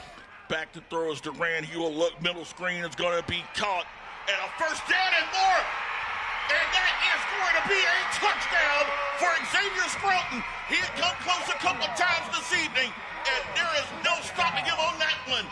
A 36-yard touchdown that has the Stingarees back within 6 with 11:30 to go here in the fourth quarter. Folks, if anyone gave up on these Stingarees, get them on the phone, tag them in the comments, tell them it's a one-score game with 11:20 to go here in the last quarter of play. And set for the extra point, Anthony Sanchez. Duran handling the hold. 11:19 to go here in the contest, and it's 28-22. Snap is high, the hold is up, the kick is good, and the Stings have plenty of life with 11:19 to go. It is Port Neches 28, Texas City 23 on your Clear Life Media Game of the Week.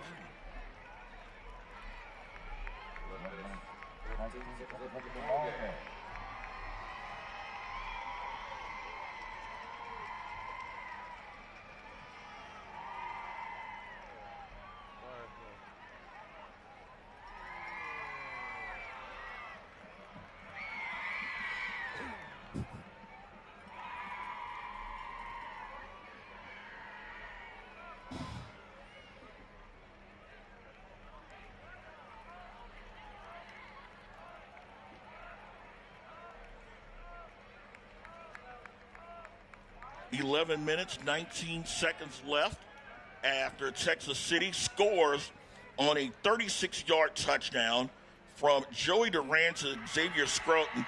The bubble screen worked to perfection on that play, and Texas City's passing game finally clicked on this drive. 2 completions, up 75 yards total, and all of a sudden the Stings have new life. Absolutely. Now they need to continue the trend of the second half, which has been that lockdown defense. Shut down this offense, this Port Neches offense, and get your offense back on the field. It took 3.5 quarters, Brandon, but the offense has found their rhythm with Joey Duran. Duran is just not quit, and the scrambling is paid off as he throws the touchdown. It gets them within 5 and a high kick that is going to be taken by Richard, and Richard is going to weave his way past a few defenders, still spinning, and he'll finally be tripped up at around the 31-yard line, and that is where the Indians will start this drive with 11 minutes and 12 seconds left here in the fourth quarter. Absolutely. I tell you what, folks, buckle up your chin straps, fasten your seat belts. We've got a lot of football left to play. 11 minutes can be an eternity. It's only a 5-point game. It's been a good one, folks. There's a reason it's the game of the week, and if you want us to come to one of your sporting events, we'd love to do it. Let us know. Reach out to Clear Life Media. Let us know. We would love to be part of your community. You are right, Amy Davis. Don't count them out just yet, and we have not. 1st and 10 for the Indians. And the pistol set. There'll be a handoff to Wynn, and Wynn has got room. Wynn is going to get past midfield. Wynn to around the 46-yard line. So the Indians go to their workhorse, and Wynn gets the ball inside Stingaree territory. A gain of 23 on that play. I tell you what I like most about that. It wasn't even the play, it was afterwards. We saw Wynn's face there. He looked so calm, so collected. It's the face of a game maker, a game changer, if you will, a playmaker.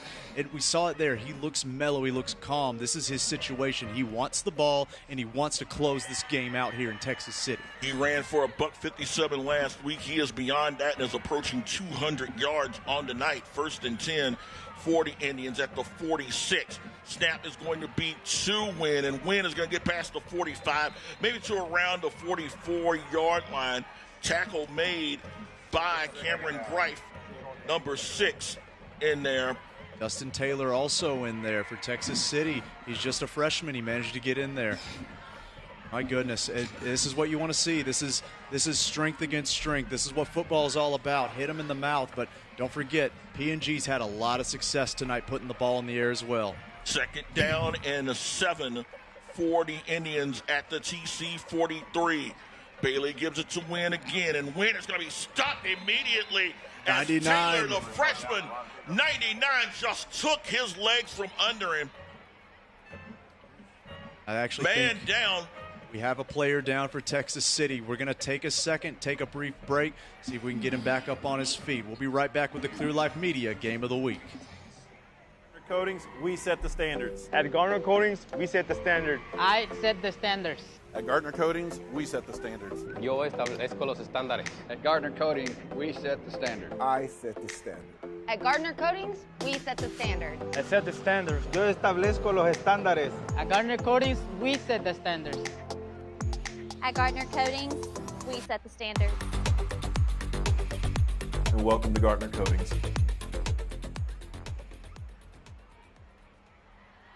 Hi, I'm Anna with Legacy Collision. We are a female-owned collision repair facility.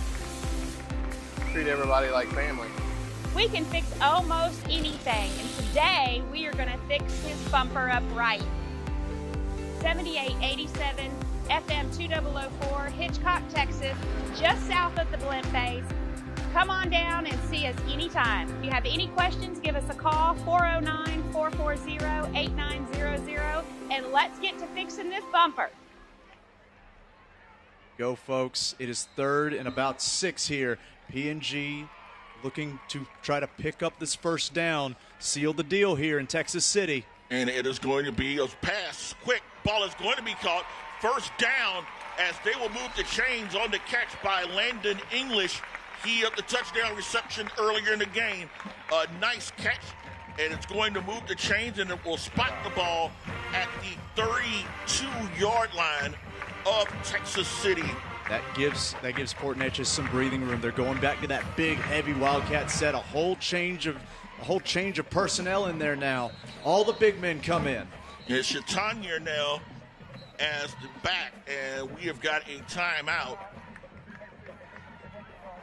All I can see is who called it. We'll figure it out one out. But with 9 minutes and 57 seconds left, it is Texas City 28-23. We'll keep it right here because Amy Davis makes a point that's pretty obvious. She's saying you got to stop 33. Yeah, you have to stop 33 because Isaiah Wynn's got a $178 on the ground and still has 9:57 to go in the fourth quarter. We mentioned earlier that he ran for a $157 and scored a touchdown in last week's win over state-ranked Fort Bend Marshall. He's got a $178 here tonight and a touchdown as he has really helped the Indians through the storm of losing their star quarterback, Shea Adams. No doubt about it. And let's say right here, this fresh set of downs brought to you by United Way, Galveston County, Mainland. We're going to see right here, they're going to stick with their Wildcat formation. I got to wonder if maybe that timeout was to call for that pass play we've kind of teased all night long. You know, I would not be shocked if we see it. The opportunity is there. Yeah, and all 11 players for Texas City are in the tackle box right now. So we'll wait and see if that is indeed the call. Hard count, attempting to get him to jump off sides. Texas City's had a hard time with that all night. Chatanier waiting for the snap. He'll get it. He will break a couple of tackles. He's just going to use that power to move the chains. Absolutely. As he will get to around the 26-yard line is where it looks like they will spot him. So he will pick up about 6 on that play. So second down and 4 coming up for PNG. Ball spotted at the 26-yard line of Texas City. 9:29 and counting here in the fourth quarter. Tight contest as state-ranked PNG trying to go to 4-1 on the season. Texas City trying to keep him from getting there. And a handoff to Wynn, and Wynn's got a huge hole. Wynn's just going to take his head down and just go past the 20-yard line to around the 18. Quick hitter there is going to get him 8 and a chain move and a 1st and 10 for PNG. Texas City has to get a stop right here. They're getting demoralized defensively here with these run games, and it's really hard. PNG has not put the ball on the ground tonight with this running attack. It's been efficient. It's been short gains. It's been old school football, what we talked about before the game started. So Texas City needs to get a helmet on a football here or force an interception. 1st and 10. Full back goes in motion. And it'll be a handoff to Wynn. And Wynn's going to cut it back. Wynn's got room. Wynn's got the corner. Flag. A flag is down. Wynn will score, but a flag is down, and that's got to be holding. I am looking at about 2 or 3 fans in front of us, and I think they tell the tale. Absolutely. We'll wait for the call here just to be sure. That flag came out late into the run, which makes me thinking of maybe a lineman held on just a little bit too long. Yeah, half second too late. And it is a hold. Hold, yes. The good news is that a spot foul. Yep, it's a spot foul. So it takes them back to the 20-yard line. So at the end of the day, it's a 2-yard gain. Absolutely. Here's the thing, Brandon. It's one of those situations where kind of the call of the game has been penalties costing big plays, and we see it there. PNG had the go-ahead, the score that might have put this game out of reach, and it gets called back for the penalty. Texas City needs to step up now that they've kind of caught a break here. They will move Wynn over to the far side, and Joseph is sprinting. Not sure if he wants to try to call a timeout, but it's going to be to Wynn, and Wynn's going to cut back. Wynn's got room. Wynn is going to be down at around the 14, maybe the 13-yard line. If so, that's a gain. He called it the 14, so that's a gain of 6 for Wynn. Looks like it's going to be, what about 2nd and 6 here? 2nd and 6. And PNG is content to take their sweet time and grind this game away and let it slip through the fingers of Texas City. Texas City needs to do something big here. They have to force a turnover. And the Stings have only one timeout remaining. And it is going to be Wynn, and Wynn is going to move the pile to around the 11-yard line. So he'll pick up 3 on that play. So it's a 3rd and short. Yep. On cue, the big men come in. Texas City has had a hard time stopping this all night long. Big men come in comes Chantier. Texas City has not been able to stop this. And here's the thing, they're in close range again. It could be that I keep calling for it, but heck, if it ain't broke, don't break it. No doubt. Maybe keep running it. We'll see what they do here. Tanya is the back in the Wildcat here with 7:30 and counting here in the contest. 28-23 score on a 3rd and short for PNG. High snap. Shatanya gets it. Shatanya bounces off a couple, but he's got the 1st down. Yeah, 1st down, and the clock will keep churning, and Texas City's hopes are slowly slipping away. Something needs to happen here if Texas City wants to stay in this game, and PNG will not let them do it. If you're Texas City, the best scenario would be a turnover, but if you can somehow hold them to a field goal, it's still a 1-possession game. Absolutely. It would still be an 8-point game. You would need a touchdown and a 2-point conversion as Texas City, but something has to happen here. We need a turnover if you're a Texas City fan. 1st down coming up, 1st and goal at the 8-yard line. Wynn in the backfield with Bailey, and it will be Wynn. And Wynn is smashed. Whoa, ho, ho. He got hit. That's the story of the night, though, for Wynn. He gets smashed, and he just keeps going. It's the Energizer Bunny, baby. And now David Fuentes, DJ, if you will, hit him hard, but Wynn just bounced off. Absolutely. It's that cold, stoic running back. Just keeps churning away for the yardage as the big men come back out. Wildcat and Chansonnier come back out. So 2nd and goal at the 8. Chatanya is the Wildcat quarterback here. He will call his number, and he's going to be stopped at around the 8-yard line. Probably got to the line of scrimmage Stop there by Texas City. It's going to be 3rd and goal. You have to get a stop if you're Texas City. Even just holding them to a field goal would be enough. And here's the thing, Brandon. I wonder if PNG decides to go for it if it gets to a 4th down situation, because pinning that offense back that far with the way they've been wishy-washy all night long, it would be a nightmare scenario to have to go the length of the field. Oh, no question. So there's no doubt that the cards are in the hand right now of Port Neches. So 5:32 and counting. PNG in control, and they're going to call a timeout. They'll use one of their 3 with 5:27 remaining. We'll take the break with them. It is Port Neches 28, Texas City 23 in a nail-biter here in TC. The Clear Life Media Game of the Week. We'll be right back. Thank you to sweetFrog for sponsoring the Game of the Week on Clear Life Media. This is Bob, and this is Dave. Bob has a barcode on his forehead to dramatize how big banks see their customers as just an account number. Dave doesn't. That's because Dave's a proud member of Associated Credit Union of Texas. Bob has to sit in Houston traffic for hours to get to his bank. Dave has access to thousands of free ATMs and an award-winning mobile banking app. Be like Dave and become a member at acutx.org today. Don't be like Bob. The Clear Life Media Game of the Week. It is 3rd and goal. PNG in scoring position, up 28-23 in what could be a game-sealing drive. The game is, in a way, on the line here for this one play. Let's see exactly what will happen. 3rd down. They bring in the regular set. Bailey, the quarterback, with Quinn in the backfield with him. And it'll be Bailey stepping up, throws, and the ball's going to be caught. Touchdown. London Nunley with the reception.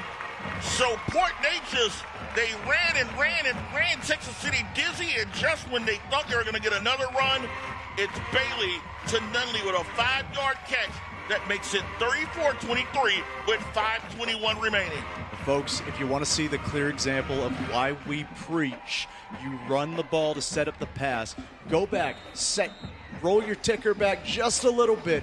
Look at where the defensive back was when that ball hit the air. He was in front of his receiver because he was expecting the run. See the extra point there? Good.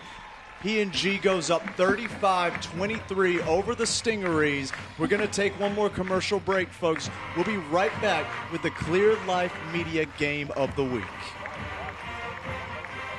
Enroll now and start building your tomorrow at Galveston College. Galveston College is one of the most affordable colleges in Texas. Offers small classes on a beautiful campus, an engaging college experience, close to home, and near the beach. Galveston College is a great place to learn, and it helped me build my career. Choose from over 50 degrees and certificates. Get help paying for school with financial aid and scholarships, and universal access for those eligible. Enroll now. Build your tomorrow at Galveston College. Welcome back, folks. The Clear Life Media Game of the Week. PNG just goes up 2 scores here late in the 4th quarter. A long, arduous drive. Running just to score with the pass, Brandon. And a drive well executed by the sophomore Connor Bailey. And again, you can't say enough about this young man's poise and the way he has handled this offense in the wake of losing their star quarterback, Shea Adams. He marches the team downfield very calmly, and on 3rd down, he hits Nunley with the touchdown pass, his 2nd of the night. Absolutely. You know, we're getting down to crunch time here, Brandon. We're going to have to start thinking about who might be the player of the game. I know we got the Renaissance man Nunley with the big touchdown there, as this is a short kick brought up by number 4 for Texas City. That's going to be Fuentes. DJ Fuentes. He will get the ball at the 35. So you got to figure from here out, this is 4-down territory for the Stings. 1 timeout remaining for Texas City. 5:14 to go. They're down 2 scores. You've got to think that the passing game, which worked the last time and got them in the end zone, you've got to think that here you are going to have to be aggressive and start taking some shots downfield. Yeah, that was what I was going to say. The one silver lining if you're Texas City is that your passing game has been a little more efficient than your running game. And the best running game you've had all night, other than the big run by Bell, has been Joey Duran. And Duran and Bell in the backfield. Duran back, steps up, evades the pressure. And it's going to be smashed. Goodness.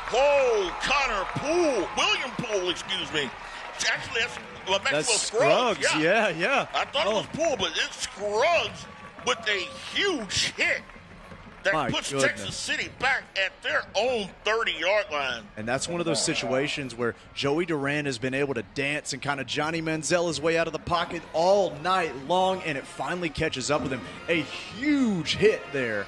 And a loss of about 4 on that play. So 2nd and 14. Duran back, has pressure, again. Evades pressure, and this time he won't do it again. Fuentes with the sack. Also give Jacob Cabrera half credit with the sack. As the Stings are going way back, it's 3rd down and the dike to go. Brendan, the Indians are doing what Texas City needed to do on the previous drive. They are securing the win. They're locking it down, and I'm trying to figure out how far they have to go, but the chain marker has not moved back yet. They've got to get to the 45-yard line. We know that for sure. So let's just say third. It's 3rd and 26. Yeah, 3rd and about to Port Neches. Oh my goodness.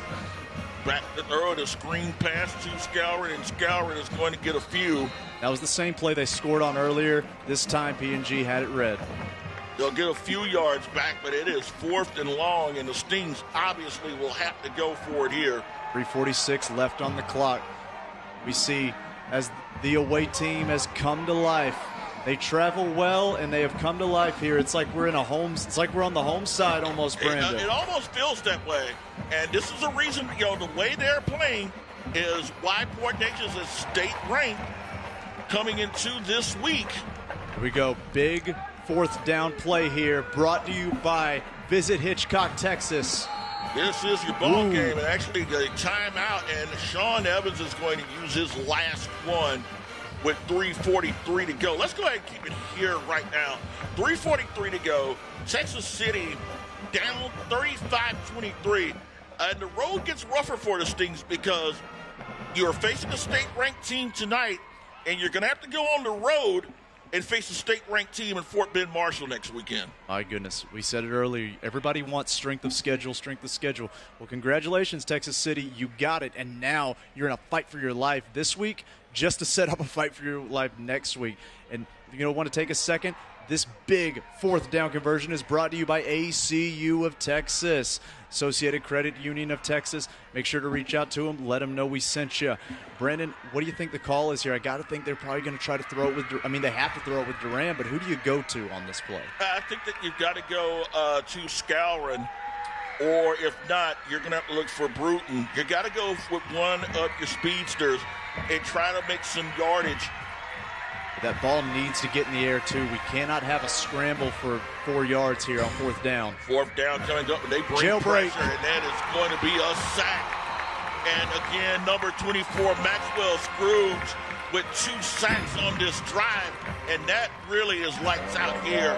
Port Neches with 3:30 to go, up 12, and TC with no timeouts. Yeah, it is looking very grim for the Stingrays, who are on the verge of taking their first loss of the 2023 season. Absolutely. And next week, we will be at Friendswood as they host Full Shear. October 6th. Be sure to join us next week. We've got a little bit more football left and a lot more left on the season. Please be sure to join us next week. We would love to see you there. 1st and 10 for PNG. They've got the ball at the Texas City 21-yard line with 3:29 left.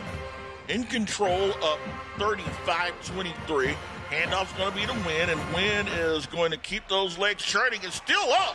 Wynn, oh my goodness, is going to be finally still going down to around the 9-yard line.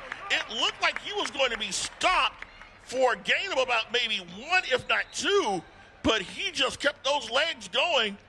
As a man is down, we'll go ahead and take a break, but an impressive run by Wynn, who is over 200 yards tonight. We'll be back over the Clear Life Media Game of the Week.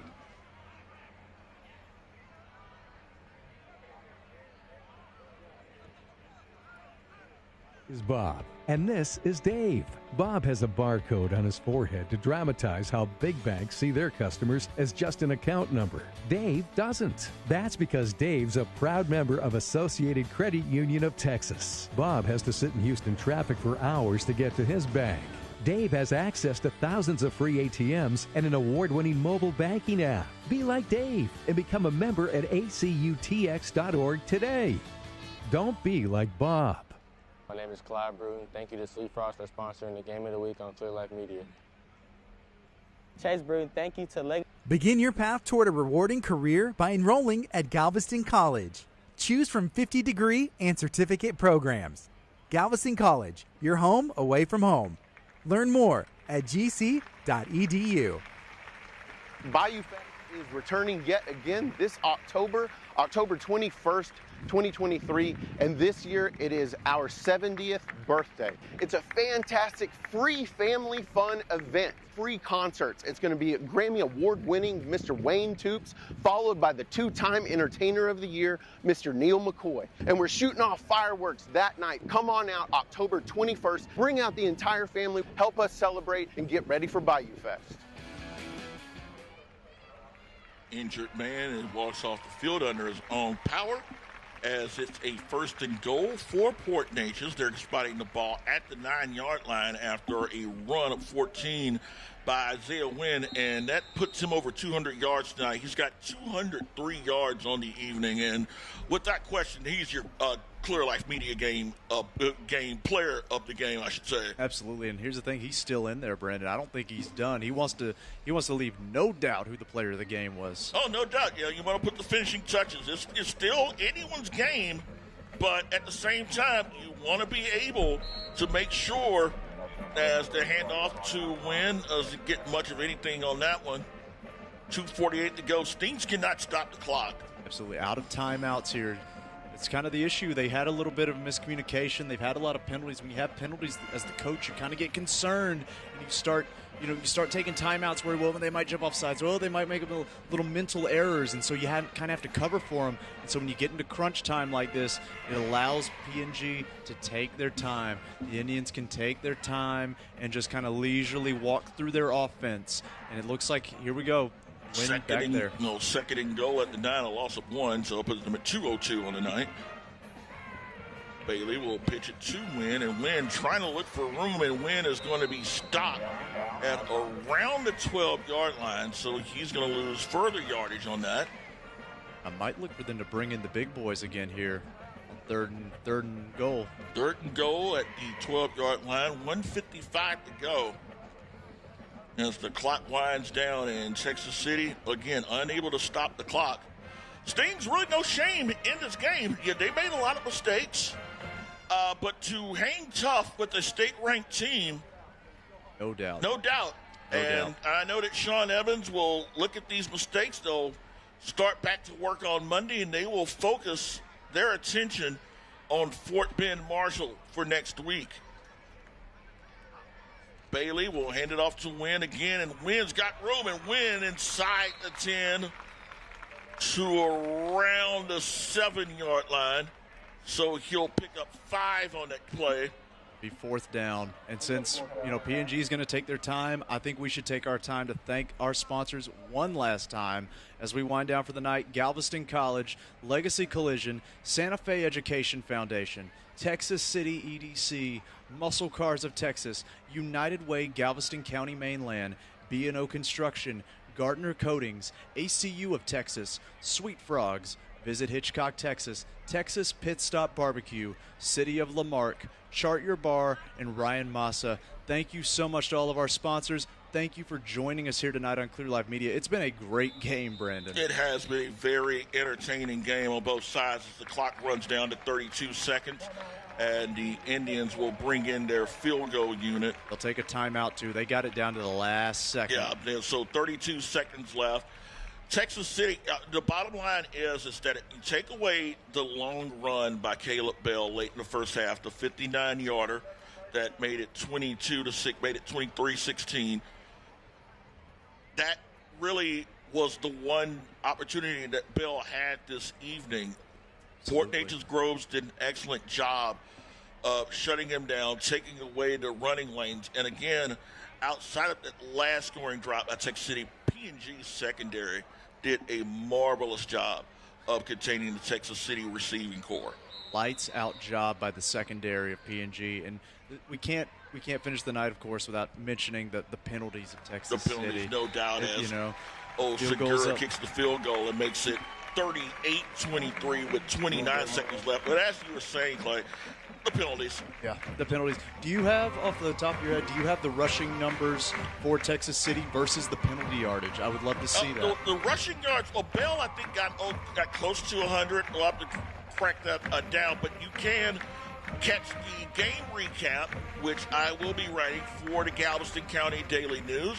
That will be online in about a couple of hours.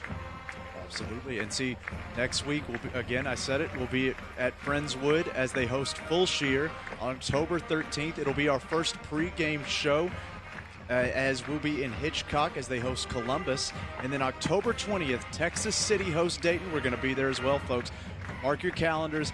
Be sure to join us. We always love to interact with our fans. We interact with the fans of football. You're not our fans. You're not here for us. You love football, and we love to talk to you about it. No doubt. Obviously, we had a lot of Texas City fans in the chat tonight.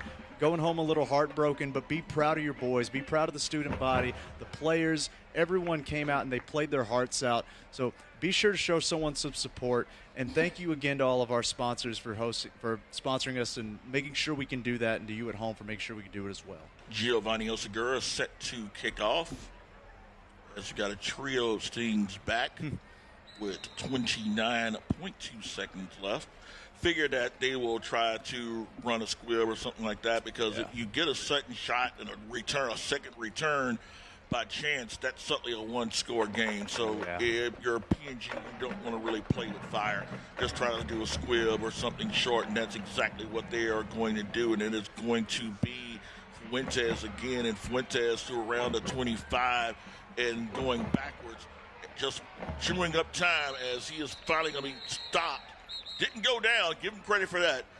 Didn't go down, but he is stopped at the 22-yard line with 19 seconds to go.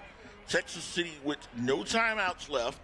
They can stop the clock with first downs, but really, at best case, they probably have about maybe 2 or 3 plays in them. Absolutely. Need to take some shots downfield. You're really hoping and praying right now at this point, but it's one of those things where nothing to be ashamed of. The game's obviously not over. 19 seconds, anything can happen. We recite it over and over again. And I'm, crossing your fingers and, praying to what you believe in. But at the same time, just putting the ball up, winging a prayer. Let's see. And make no mistake, PNG has their men deep. They are ready for the deep pass. Oh, no doubt. As you see London Nunley about 30 yards deep, and that ball is going to be caught.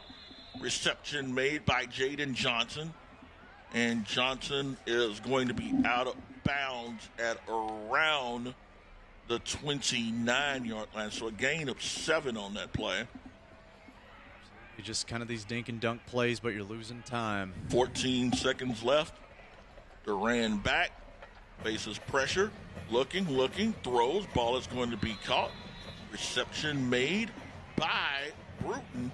And Bruton is going to go out of bounds. It'll move the chains and a first down for Texas City. But again, those short little shots, it's just really padding stats at this point for Texas City.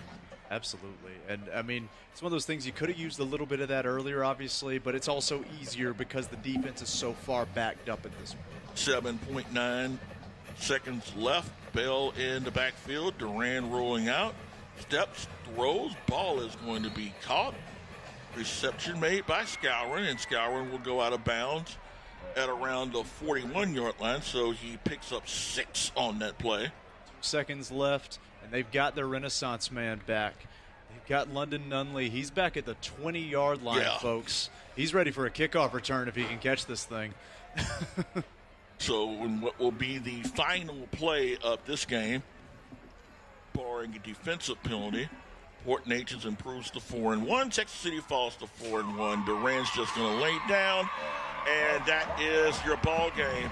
A good effort by Texas City, but they fall short against state-ranked PNG. They gave it their all, but PNG just way too much firepower in the form of number 33, Isaiah Wynn, as the Bulldogs pull away with the Indians pull away with the 38-23 win.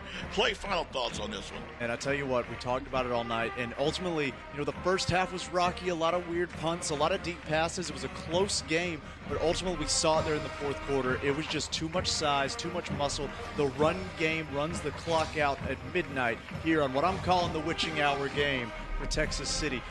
Clock runs out.